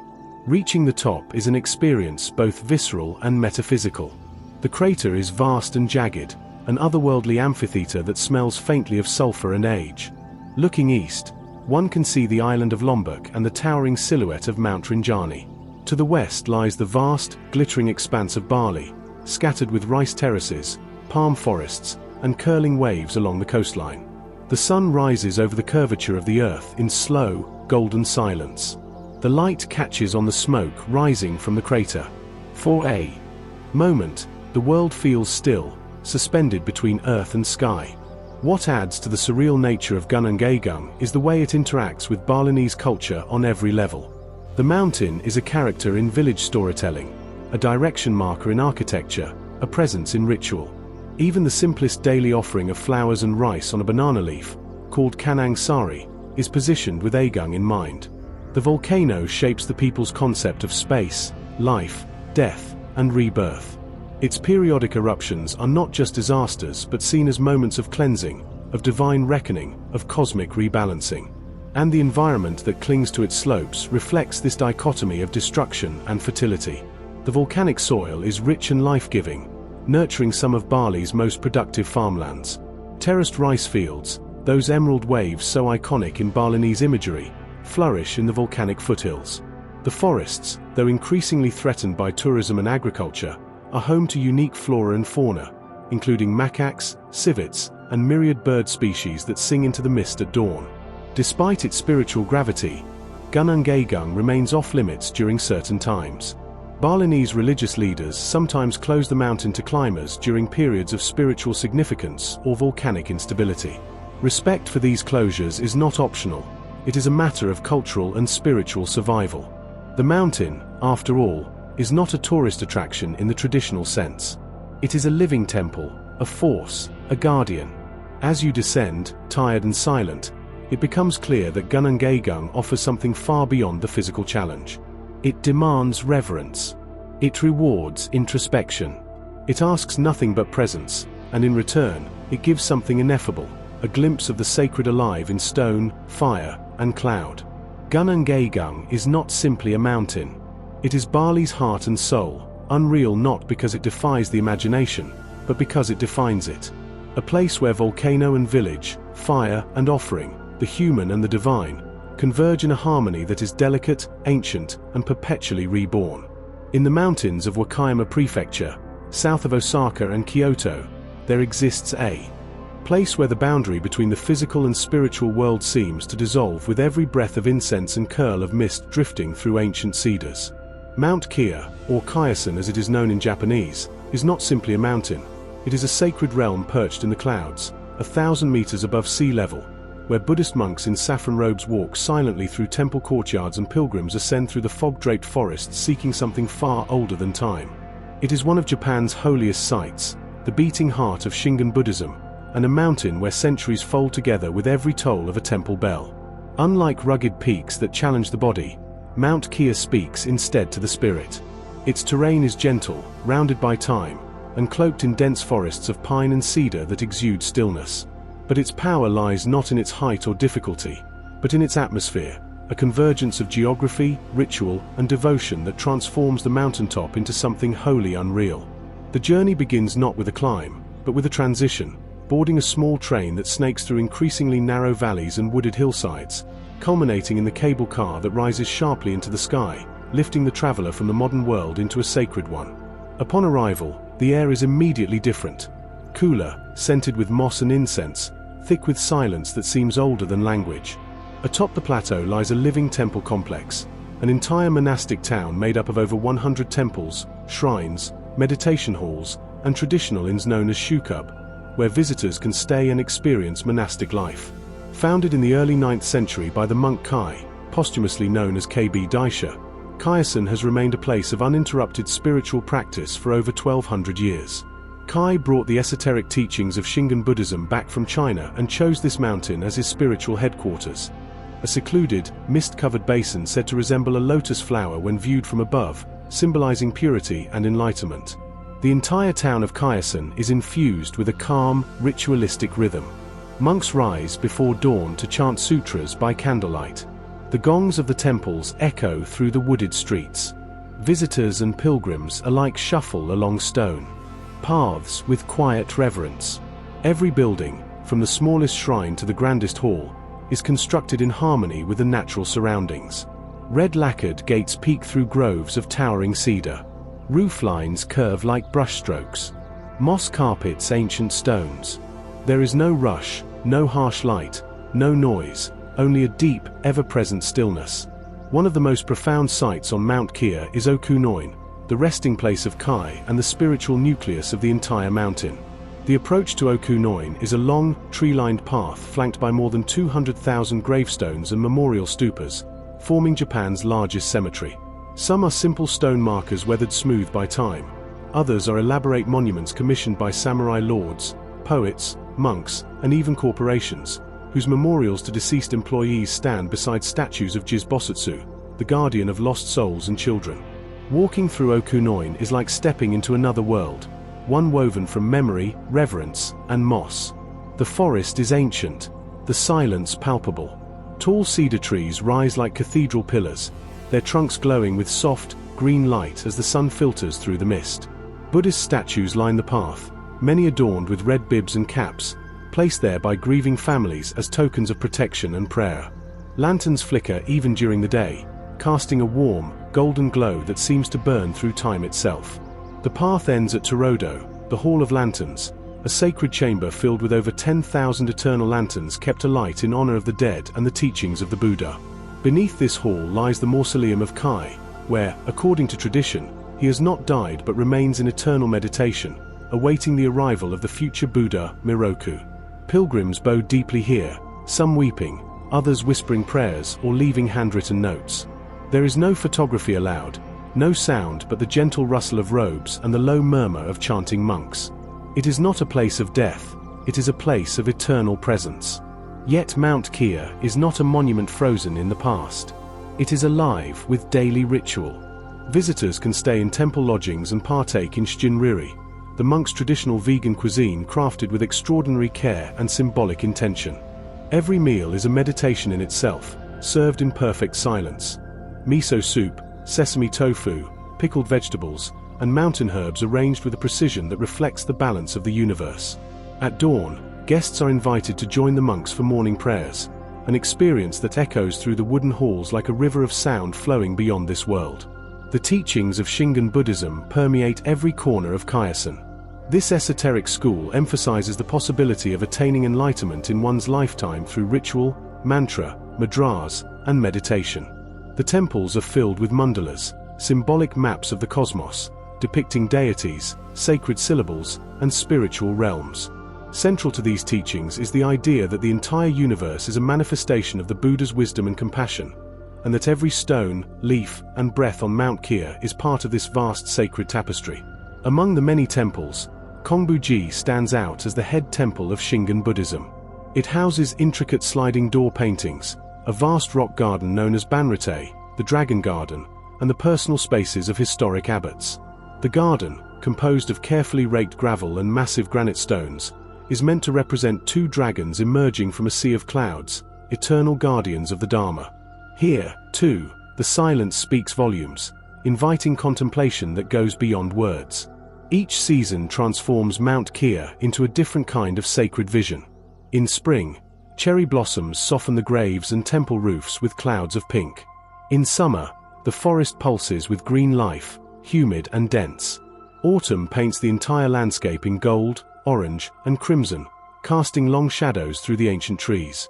And in winter, snow blankets everything: temples, gravestones, even the lanterns at Okunoin, in a hush so complete it feels like the mountain is holding its breath. Despite its spiritual power, Kyasan remains remarkably accessible, welcoming to both pilgrims and casual travelers. But it demands a kind of quiet respect, not enforced, but naturally absorbed by anyone who walks its misty paths. There is something in the air here, in the rhythm of the sutras, in the moss-covered stones, that shifts a person's internal compass. Time slows. Thoughts soften. Silence becomes a language. Mount Kea is not just a sacred site or a historical monument.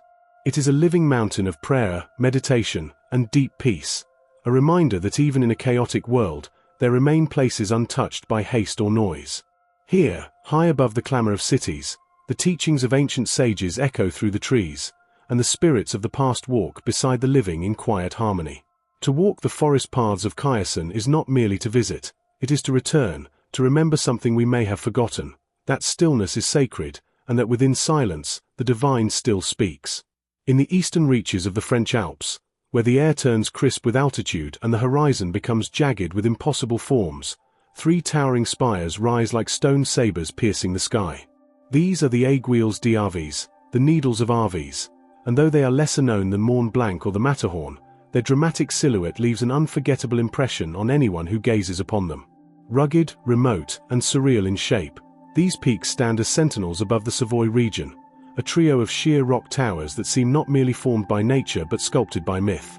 The aiguilles d'Arves consist of 3 major summits: the Aiguille Meridionale, the southern needle, the highest at 3,514 meters; the Aiguille Central, the central needle, at 3,513 meters; and the Aiguille Septentrionale, the northern needle, slightly lower at around 3,360 meters. Their sharp, symmetrical forms and striking isolation give them the appearance of natural cathedrals, spires cast not in stained glass and stone but in jagged granite and eternal snow. Unlike the more rounded, snow-swaddled domes of nearby alpine peaks, these needles look like something otherworldly, as if they were torn from the earth in some ancient upheaval and left to weather the heavens alone. From the valleys below, especially near St. Jean d'Arves or Albia's Montrond, the aiguilles dominate the skyline like a crown of thorns. They are most often admired from afar, since the terrain leading up to them is remote, challenging, and demands not only mountaineering skill but patience and respect. The approach winds through high alpine pastures dotted with grazing cows and rustic chalets, meadows bursting with wildflowers in the summer, and crisp pine-scented air that seems to whisper of older times. Even from a distance, the 3 spires seem impossibly vertical, teeth of the earth biting into the sky. Their stark geometry has long captured the imagination of travelers, locals, and mountaineers alike. In the 17th century, French cartographer Guillaume Delisle erroneously drew the aiguilles d'Arves as a volcano because of their symmetrical shape and apparent smoking, a trick of the clouds perpetually curling around their jagged crests. And even today, when seen at sunrise or sunset, the needles glow with a palette of fiery orange, pink, and lavender, the light catching each rugged crevice like the facets of a gemstone. Climbing the aiguilles is not for the faint of heart. Their remoteness and technical demands have made them a proving ground for experienced alpinists. The first documented ascent of the Aiguille Meridionale, the tallest of the trio, was achieved in 1839 by Pierre Alexis and Benoit Nicolas Magnin, 2 brothers from nearby Saint-Jean-de-Maurienne. Their climb, accomplished without modern equipment or detailed topographical maps, remains a testament to raw courage and determination. Today's climbers follow similar paths through couloirs of loose scree and icy ledges. The final approaches are technical, involving exposed ridgelines and vertical pitches of rock that require ropes, crampons, and a steady hand. Even in good weather, the aiguilles are prone to sudden storms, high winds, and treacherous conditions that test every step. But those who make the climb speak of something more than just the physical challenge. Standing on the summit of one of the spires is like standing at the very edge of the world, where the sky seems closer than the earth and the silence is deep enough to swallow thought. The space between the spires, what climbers call cols or notches, is equally dramatic. Narrow gaps plunge into snow-filled bowls and jagged cliffs, forming a natural amphitheater of stone and sky. The views extend in every direction. To the west, the massive flanks of the Massif des Écrins; to the east, the snowfields of the Vanus; and to the south, on a clear day, even the distant Italian Alps shimmer on the horizon. It is a panorama that compresses geologic time into a single, breathtaking sweep of space.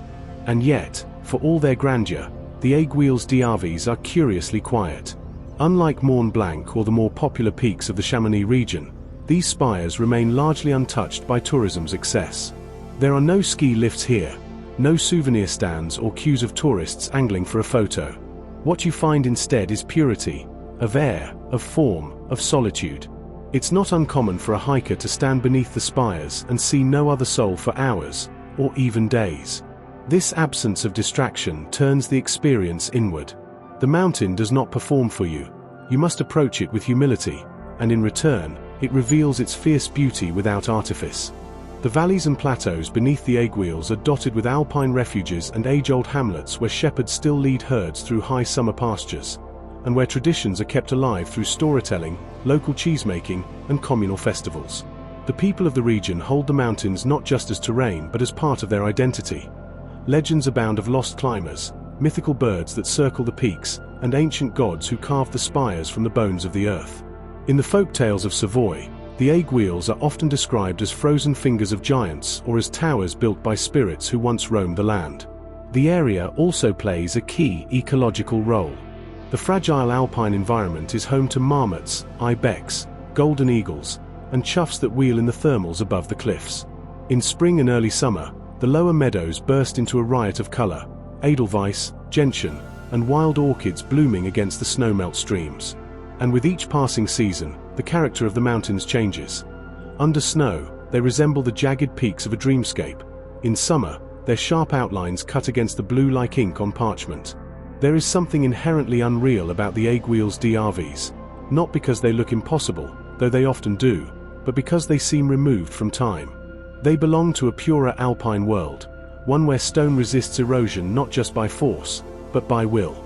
They do not submit to the gentle curves of erosion or the embrace of forests. They remain vertical, jagged, defiant. To see them is to be reminded of the power of form, the awe of nature's brutal elegance. To stand beneath them is to feel the scale of the world recalibrate around you. And to climb them, should you be brave or skilled enough, is to touch the spines of a planet still wild at its core. The Aiguilles d'Arves are not merely mountains. They are monoliths of forgotten myth, spires from the dreamtime of the earth, unreal not in their existence, but in their defiance of everything expected, everything soft, everything small. In the windswept heart of Snowdonia, where emerald hills roll into one another like ocean waves frozen in time, rises Mount Snowdon, known in Welsh as Wyar Wydfa, the tomb. At 1,085 meters, 3,560 feet, it is the highest mountain in Wales and the crown of the Snowdonia National Park, a peak steeped not only in mist and moss but in legend, poetry, and centuries of longing. Its slopes are green and rugged, often wrapped in veils of shifting cloud, and its summit, when it emerges from the fog, feels less like a point on a map and more like a place plucked from myth. Snowdon has long been a mountain of story. The very name Wyar Wydfa is rooted in the ancient tale of Rhith y Gwr, a giant said to have been slain by King Arthur himself and buried beneath the summit cairn. Some versions of the myth claim that the pile of stones at the top marks his tomb, giving the mountain its name. It is said that Arthur and his knights rode to battle across these very slopes, and that one day, the sleeping king will return, rising once more from the land he loved.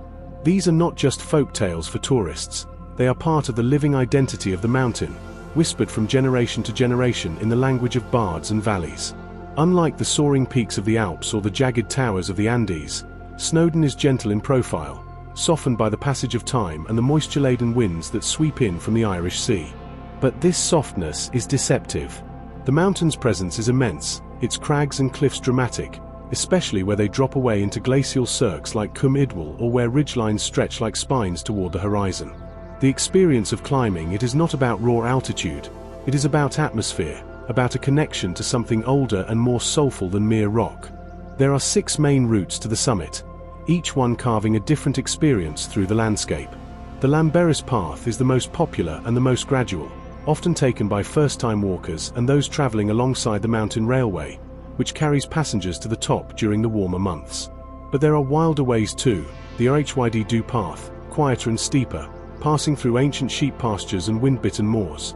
The Snowdon Ranger path, following the old route used by the eponymous Victorian mountain guide, or the miner's track, which begins at the glacial lake of Loen Lidor and climbs steadily through ruins of copper mines and across stone bridges worn smooth by centuries of use. Yet the most dramatic, and arguably the most unreal, of all routes is the Crib Goch. A razor-edged arête that demands not just endurance but courage. Crib Goch is a place where the mountain reveals its teeth. Here, a narrow spine of rock rises sharply above the clouds, with sheer drops on either side that plunge into the valleys below.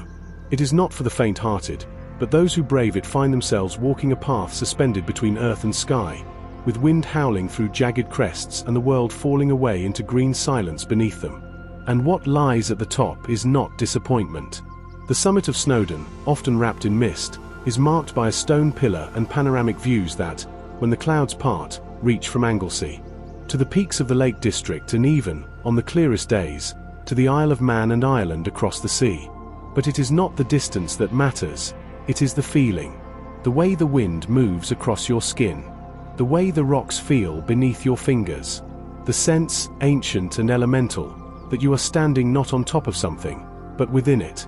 At the summit is also a cafe and visitor centre, Hafod Eryri, which, though modern in design, seems to grow from the rock itself, offering weary climbers a brief respite from the cold and rain. Some purists balk at the idea of a man-made structure atop such a sacred peak, but in truth, it is part of the mountain's story.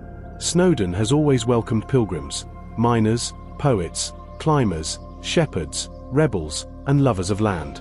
It is a mountain that does not belong to a single kind of person. It belongs to anyone who comes with respect. The lower slopes are equally enchanting. The valleys that spill outward from the base of Snowdon are rich with biodiversity and cultural memory. Sheep graze in walled pastures that have changed little in hundreds of years. Wild ponies roam freely. The heather blooms in late summer, painting the moorland with splashes of purple. Waterfalls tumble down hidden ravines, and small, cold lakes, Lwynydod, mirror the sky in stillness that feels like prayer. And threaded through all of this is the music of the Welsh language, spoken here not as novelty but as birthright. Place names sing with history: Bulkmain, Cwm Glas, Owen Lidor, Penwai Pass. These are not mere labels, they are poems carved into the land. The mountain has inspired centuries of Welsh poetry and song, from the medieval tales of the Mabinogion to the writings of R.S. Thomas and modern storytellers who still climb these paths with pen in hand. Snowdon is also a place of memory and resistance. During the early 20th century, when the Welsh language was under threat and rural communities faced cultural erosion, the mountain became a symbol of endurance. It stood, not loudly, not with banners or slogans, but quietly, the way it always has, reminding those who climbed it of who they were and where they came from. And today, still, it draws people back. School children on their first hike. Elders remembering stories told at firesides. Travelers searching for something unnameable and old. What makes Snowdon truly unreal is not its elevation, but the way it invites the mind to wander while the feet still climb. It is a mountain made not only of stone and soil, but of myth, of language, of longing. It doesn't seek to impress, it simply is. And in that, it becomes something greater than height or view or fame. It becomes a place where the inner and outer landscapes meet. A place where each gust of wind carries a story. Where the fog doesn't obscure but reveals. To walk on Snowdon is to walk with ghosts, not mournful, but wise. The ghost of Arthur. The ghost of Rita Gore. The ghost of every footstep taken with reverence. It is to climb not just a mountain, but into a history, a culture, a land that still speaks with its own voice. Mount Snowdon, or Wyar Wydfa, is Wales itself, lush, poetic, untamed, and unreal in the most quiet and enduring way possible. In the heart of the island of Cyprus, far from the bustle of coastal cities and ancient ruins, a peak rises gently yet unmistakably into the sky, Mount Olympus, known locally as Kyanistra. At 1,952 meters, 6,404 feet, it is the highest point on the island, a sentinel of wind and sky wrapped in whispering pine forests and crowned with sweeping views that stretch from sea to sea. Despite sharing its name with the mythic mountain of Greece, Cyprus's Mount Olympus possesses its own magic, a quieter, more elusive enchantment rooted in layers of geology, mythology, and history that intermingle beneath the canopy of the Troodos Mountains. Unlike the snow-blasted peaks of alpine ranges or the jagged silhouettes of volcanic chains, Cyprus's Olympus wears its altitude with subtlety. It doesn't roar with drama, it hums with life. Its slopes are cloaked in dense woodlands, predominantly the majestic black pine, Pinus nigra, and the endemic Troodos pine, Pinus brucia, interspersed with golden oaks, junipers, wild herbs, and the occasional cluster of orchids hidden among the underbrush. In spring and early summer, the forest floor blooms in carpets of color, purples, pinks, and whites breathing life into the stones of the highland trails. The pine-scented air is crisp and clear, tinged with salt from the distant Mediterranean, which glimmers on the edge of the horizon like a forgotten god's mirror. The mountain lies within the Troodos Massif, a rugged and geologically rich region that sprawls across central Cyprus like the backbone of the island. The entire area is a UNESCO Global Geopark, noted for its archaeolite complex, rare formations that allow geologists to study what lies beneath the Earth's crust. Here, oceanic rocks that once lay buried beneath ancient seabeds were thrust upwards during tectonic upheaval millions of years ago, creating a living museum of Earth's hidden architecture. Walking the slopes of Mount Olympus is, in a very real sense, walking across ancient ocean floor, a place where the planet's long-forgotten stories rise, unbidden, into the sky. But Olympus is more than just a mountain of stone and root. It is woven into the very soul of Cyprus. From its peak, one can gaze in every direction. To the north, where the Kyrenia Mountains tumble toward the Turkish coast. To the south, where the port city of Limassol gleams in the sunlight. To the west, where ancient vineyards line terrace slopes. And to the east, where dusty roads lead toward Larnaca and the ghost city of Famagusta. On clear days, the view stretches across the entire island, uniting disparate histories into one single, breathtaking panorama. And within this panoramic reach lies a mountain of deep cultural memory. Long before ski lifts and radar stations dotted its summit, Mount Olympus was a sacred place. Ancient Cypriots, influenced by a blend of Hellenic, Phoenician, and indigenous traditions, revered the Troodos peaks as the domain of divine beings. Some believe that the mountain was once associated with Aphrodite, whose cult was strongest in Cyprus and whose temples still lie in ruins along the coast at Paphos. Though no known temples to Aphrodite remain on Olympus itself, the mountain was part of the sacred geography of her world, a place of birth, mystery, and power. Today, a visit to Mount Olympus begins often from the village of Troodos, a quaint cluster of homes, taverns, and guest houses built in the traditional Cypriot highland style. From here, winding roads lead upward, carved through deep forests and over quiet crests where sheep graze in silence and wind stirs the branches like whispered prayers. The air grows cooler. The light shifts. Even in summer, the summit can be brisk and hushed, clouds pooling in hollows and moving slowly across the land like herds of ghostly animals. Though Cyprus is better known for sun and sand, Mount Olympus quietly harbors one of Europe's most unexpected ski resorts. In winter, the mountain transforms into a snowy retreat, where Cypriots and visitors alike ascend the slopes to ski, snowboard, or simply bask in the novelty of snow on an island more commonly associated with heat and turquoise seas. The resort is modest, with a few lifts and runs, but its charm lies in its contrast. One can ski in the morning and swim in the sea by afternoon, a juxtaposition few places on Earth can offer. But the deeper beauty of Olympus lies away from ski trails and paved roads, in its network of hiking paths that cut through the heart of the forest. Trails like the Atalanti Nature Trail and the Artemis Trail loop around the upper reaches of the mountain, offering rich, immersive experiences in the wild flora and fauna of the region. Along these routes, signs interpret the geology, botany, and mythology of the mountain, guiding walkers through shaded glades and past rocky outcrops that serve as natural altars to time itself. Birdsong follows you on every path. Cyprus wheatears, masked shrikes, and Eurasian jays flit between the branches, while eagles and falcons will silently above the valleys. Lizards sun themselves on stones, and if you're lucky, you might glimpse a mouflon, Cyprus's elusive wild sheep, emerging from the underbrush like a creature from legend. Every sound, every smell, the resin of pine, the crush of leaves underfoot, the sudden hush when wind ceases, grounds you in a sensory tapestry that transcends the merely physical. It is a mountain that listens, that holds silence not as absence but as presence. Scattered throughout the lower reaches of the mountain are timeless villages like Platas, Pedalers, and Kakapetria, places where stone houses cling to slopes and narrow alleys wind beneath archways and flowering balconies. These villages are the stewards of the mountain's human legacy, where locals still produce honey, wine, and handmade crafts with knowledge passed down through centuries. In tavernas, warmed by wood fires, dishes like kleftiko and moussaka are served with pride, and stories of the old gods are told between sips of local zivania. The mountain's higher elevations are also home to sacred Christian heritage. Dozens of painted Byzantine churches and monasteries are scattered across the Troodos Range, many of them UNESCO World Heritage Sites. Their interiors glow with frescoes of saints and angels, some dating back to the 11th century, tucked into mountain alcoves as though protected by Olympus itself.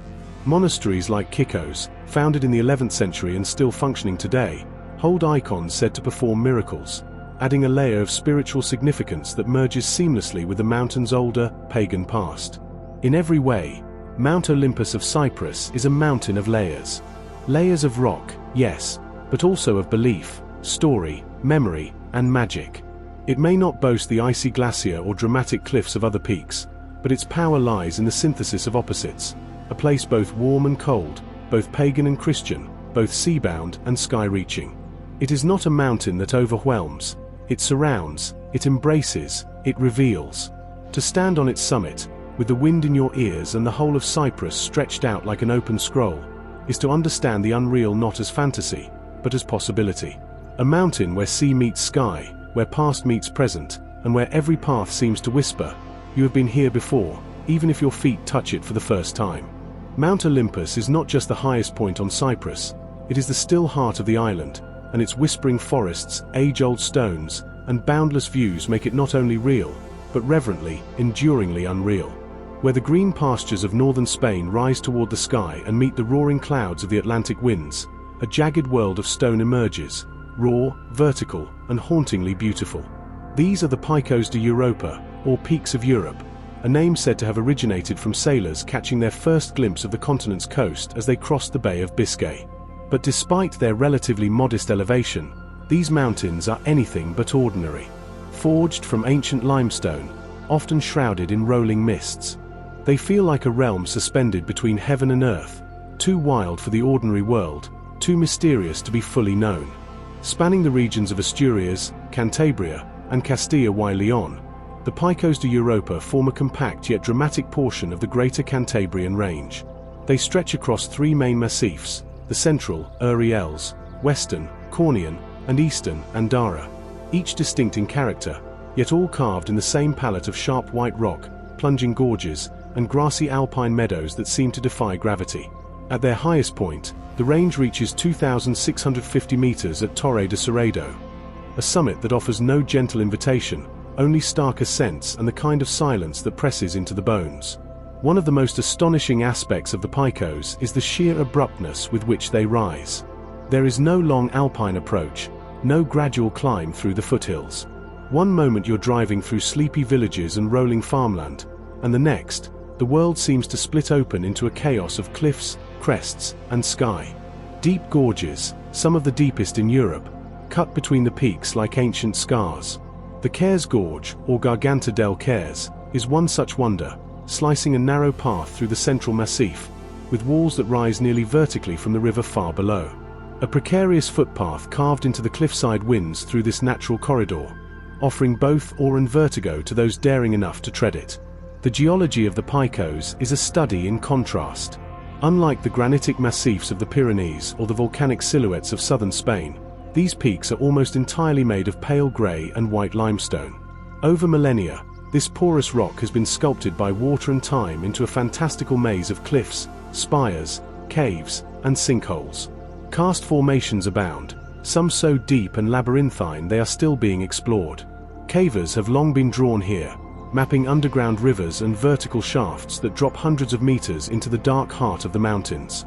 One of the world's deepest cave systems, Torre del Cerro, lies hidden within this maze, a vertical cathedral to Earth's slow, relentless architecture. But as stark and dramatic as the rock may be, the Picos are not barren. Life clings with delicate ferocity to every ledge, crevice, and hollow. Alpine meadows burst into bloom in summer, with wildflowers painting the high pastures in hues of violet, yellow, and crimson. Chamois, wolves, and the elusive Cantabrian brown bear prowl the deeper valleys. Vultures wheel above the cliffs, and golden eagles dive through the canyons with a grace that seems impossible against such rugged terrain. Even in the most vertical places, ferns unfurl, mosses spread, and lichens creep across the stone, life in quiet defiance of gravity and desolation. Human life, too, has long been interwoven with these mountains. Small villages, many dating back to medieval times, dot the lower slopes and valleys. Stone houses with slate roofs stand as they have for generations, weathered and patient. Shepherds still guide flocks through the alpine pastures in the summer months, producing queso de cabroles, a pungent blue cheese aged in mountain caves that echoes the land's ancient taste. The rhythms of life here move with the seasons, snowbound and silent in winter, lush and alive in spring, communal and celebratory in summer when festivals echo through the valleys.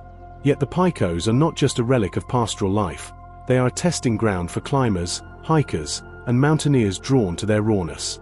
Unlike more structured alpine regions, the Picos retain an edge of wilderness. Trails are steep, often unmarked, and quickly swallowed by mist. The weather is infamously unpredictable. Clouds gather with no warning, cloaking entire peaks in minutes. Rain lashes down from otherwise clear skies. Lightning cracks across the ridgelines without hesitation. To wander here is to enter a place that does not care who you are, only how prepared you are to listen, to respect. One of the most symbolic peaks in the range is Naranjo de Bulnes, or Picu Urielu, a vertical monolith of stone that rises in near isolation, its orange-tinged limestone walls gleaming in the evening sun. Long considered one of Spain's most iconic climbs, the Naranjo is a temple to the art of ascension. The first successful climb to its summit occurred only in 1904, and ever since, it has become a rite of passage for serious climbers. Standing beneath its 500-meter north face, one cannot help but feel both small and inspired. It is not a peak that dominates through size, it dominates through sheer presence. Then there is the weathered refuge of Lagos de Covadonga, a pair of glacial lakes nestled high in the Cornian Massif, surrounded by rolling pastures and misty hills. Here, the atmosphere shifts, softer, more contemplative. Cows graze near the water's edge, their bells echoing through the clouds like ancient hymns. It is a place of pilgrimage, both spiritual and natural. Near the lakes lies the sacred cave of Covadonga, where a small chapel and waterfall mark the spot of a legendary Christian victory during the early Reconquista. For Spaniards, it is a place of national memory. For travelers, it is a portal to something far older. To explore the Picos is not simply to admire a landscape, it is to be enveloped by one. Every turn of the trail, every breath taken at altitude, draws you deeper into a living myth. These mountains do not shout their beauty. They whisper it. In mist that wraps around you like a veil. In echoes that bounce off unseen cliffs. In stones that remember ice ages and revolutions and the quiet passage of goat hooves across high ridges. Unlike more polished mountain destinations, the Picos de Europa do not yield easily. Their trails are steep. Their weather is capricious. Their infrastructure is sparse. But that, too, is their magic. You are not handed a view, you earn it. You do not simply arrive, you return changed. And yet, for all their silence and solitude, the Picos leave something inside you.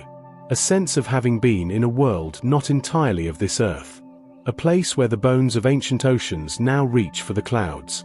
Where stone remembers stories older than language. Where mist is not obscurity, but invitation. They are peaks of Europe, yes, but they are also portals. Unreal not because they defy reality, but because they illuminate it. They reveal the raw, untamed edge of a continent long thought mapped. And in doing so, they remind you, there are still places left where wildness rules, and where mystery walks beside you, one echoing footstep at a time. Rising like a colossal emerald pyramid above the lush, steaming jungles of Sumatra, Gunung Kerinci is the tallest volcano in Indonesia, standing at an imposing 3,805 meters, 12,484 feet. It is a mountain of fire and forest, solitude and seismic power, where boiling magma simmers beneath roots tangled in ancient soil, and where the canopy above hums with the songs of birds and insects found nowhere else on Earth. Gunung Kerinci is not merely a geographic point of distinction, it is a living monument to the raw, layered power of the planet. It is wild, mystical, and utterly unreal in its overwhelming presence. The volcano dominates the landscape of central Sumatra, part of the Barisan mountain range that runs like a crooked spine down the island's western edge. Its slopes are draped in one of the last great tracts of pristine rainforest left in Southeast Asia, Kerinci Seblat National Park. This vast expanse of protected wilderness, a UNESCO World Heritage Site, is a sanctuary not only for the volcano's restless soul but also for the thousands of species that cling to its rugged contours. Nowhere else on Earth does a mountain serve as such a singular convergence of extremes: lava and orchid, ash and taiga, sky and steaming canopy. Approaching Gunung Kerinci is a journey into the ancient beating heart of the Earth. The nearest villages, like Kersik Tuor, are modest but vibrant, their wooden houses perched along misty ridges, their people living in respectful proximity to the mountain that both threatens and nourishes. From here, the climb begins, and it does so not with alpine switchbacks or snow-covered valleys, but through a dense tangle of humid, echoing forest where every step feels as though the earth is breathing. The lower slopes are wrapped in montane rainforest, thick, wet, alive. Towering tropical hardwoods reach hungrily for the sky, their trunks coiled in vines, their bark home to lichen and moss in 1,000 shades of green. Giant ferns unfurl like prehistoric scrolls.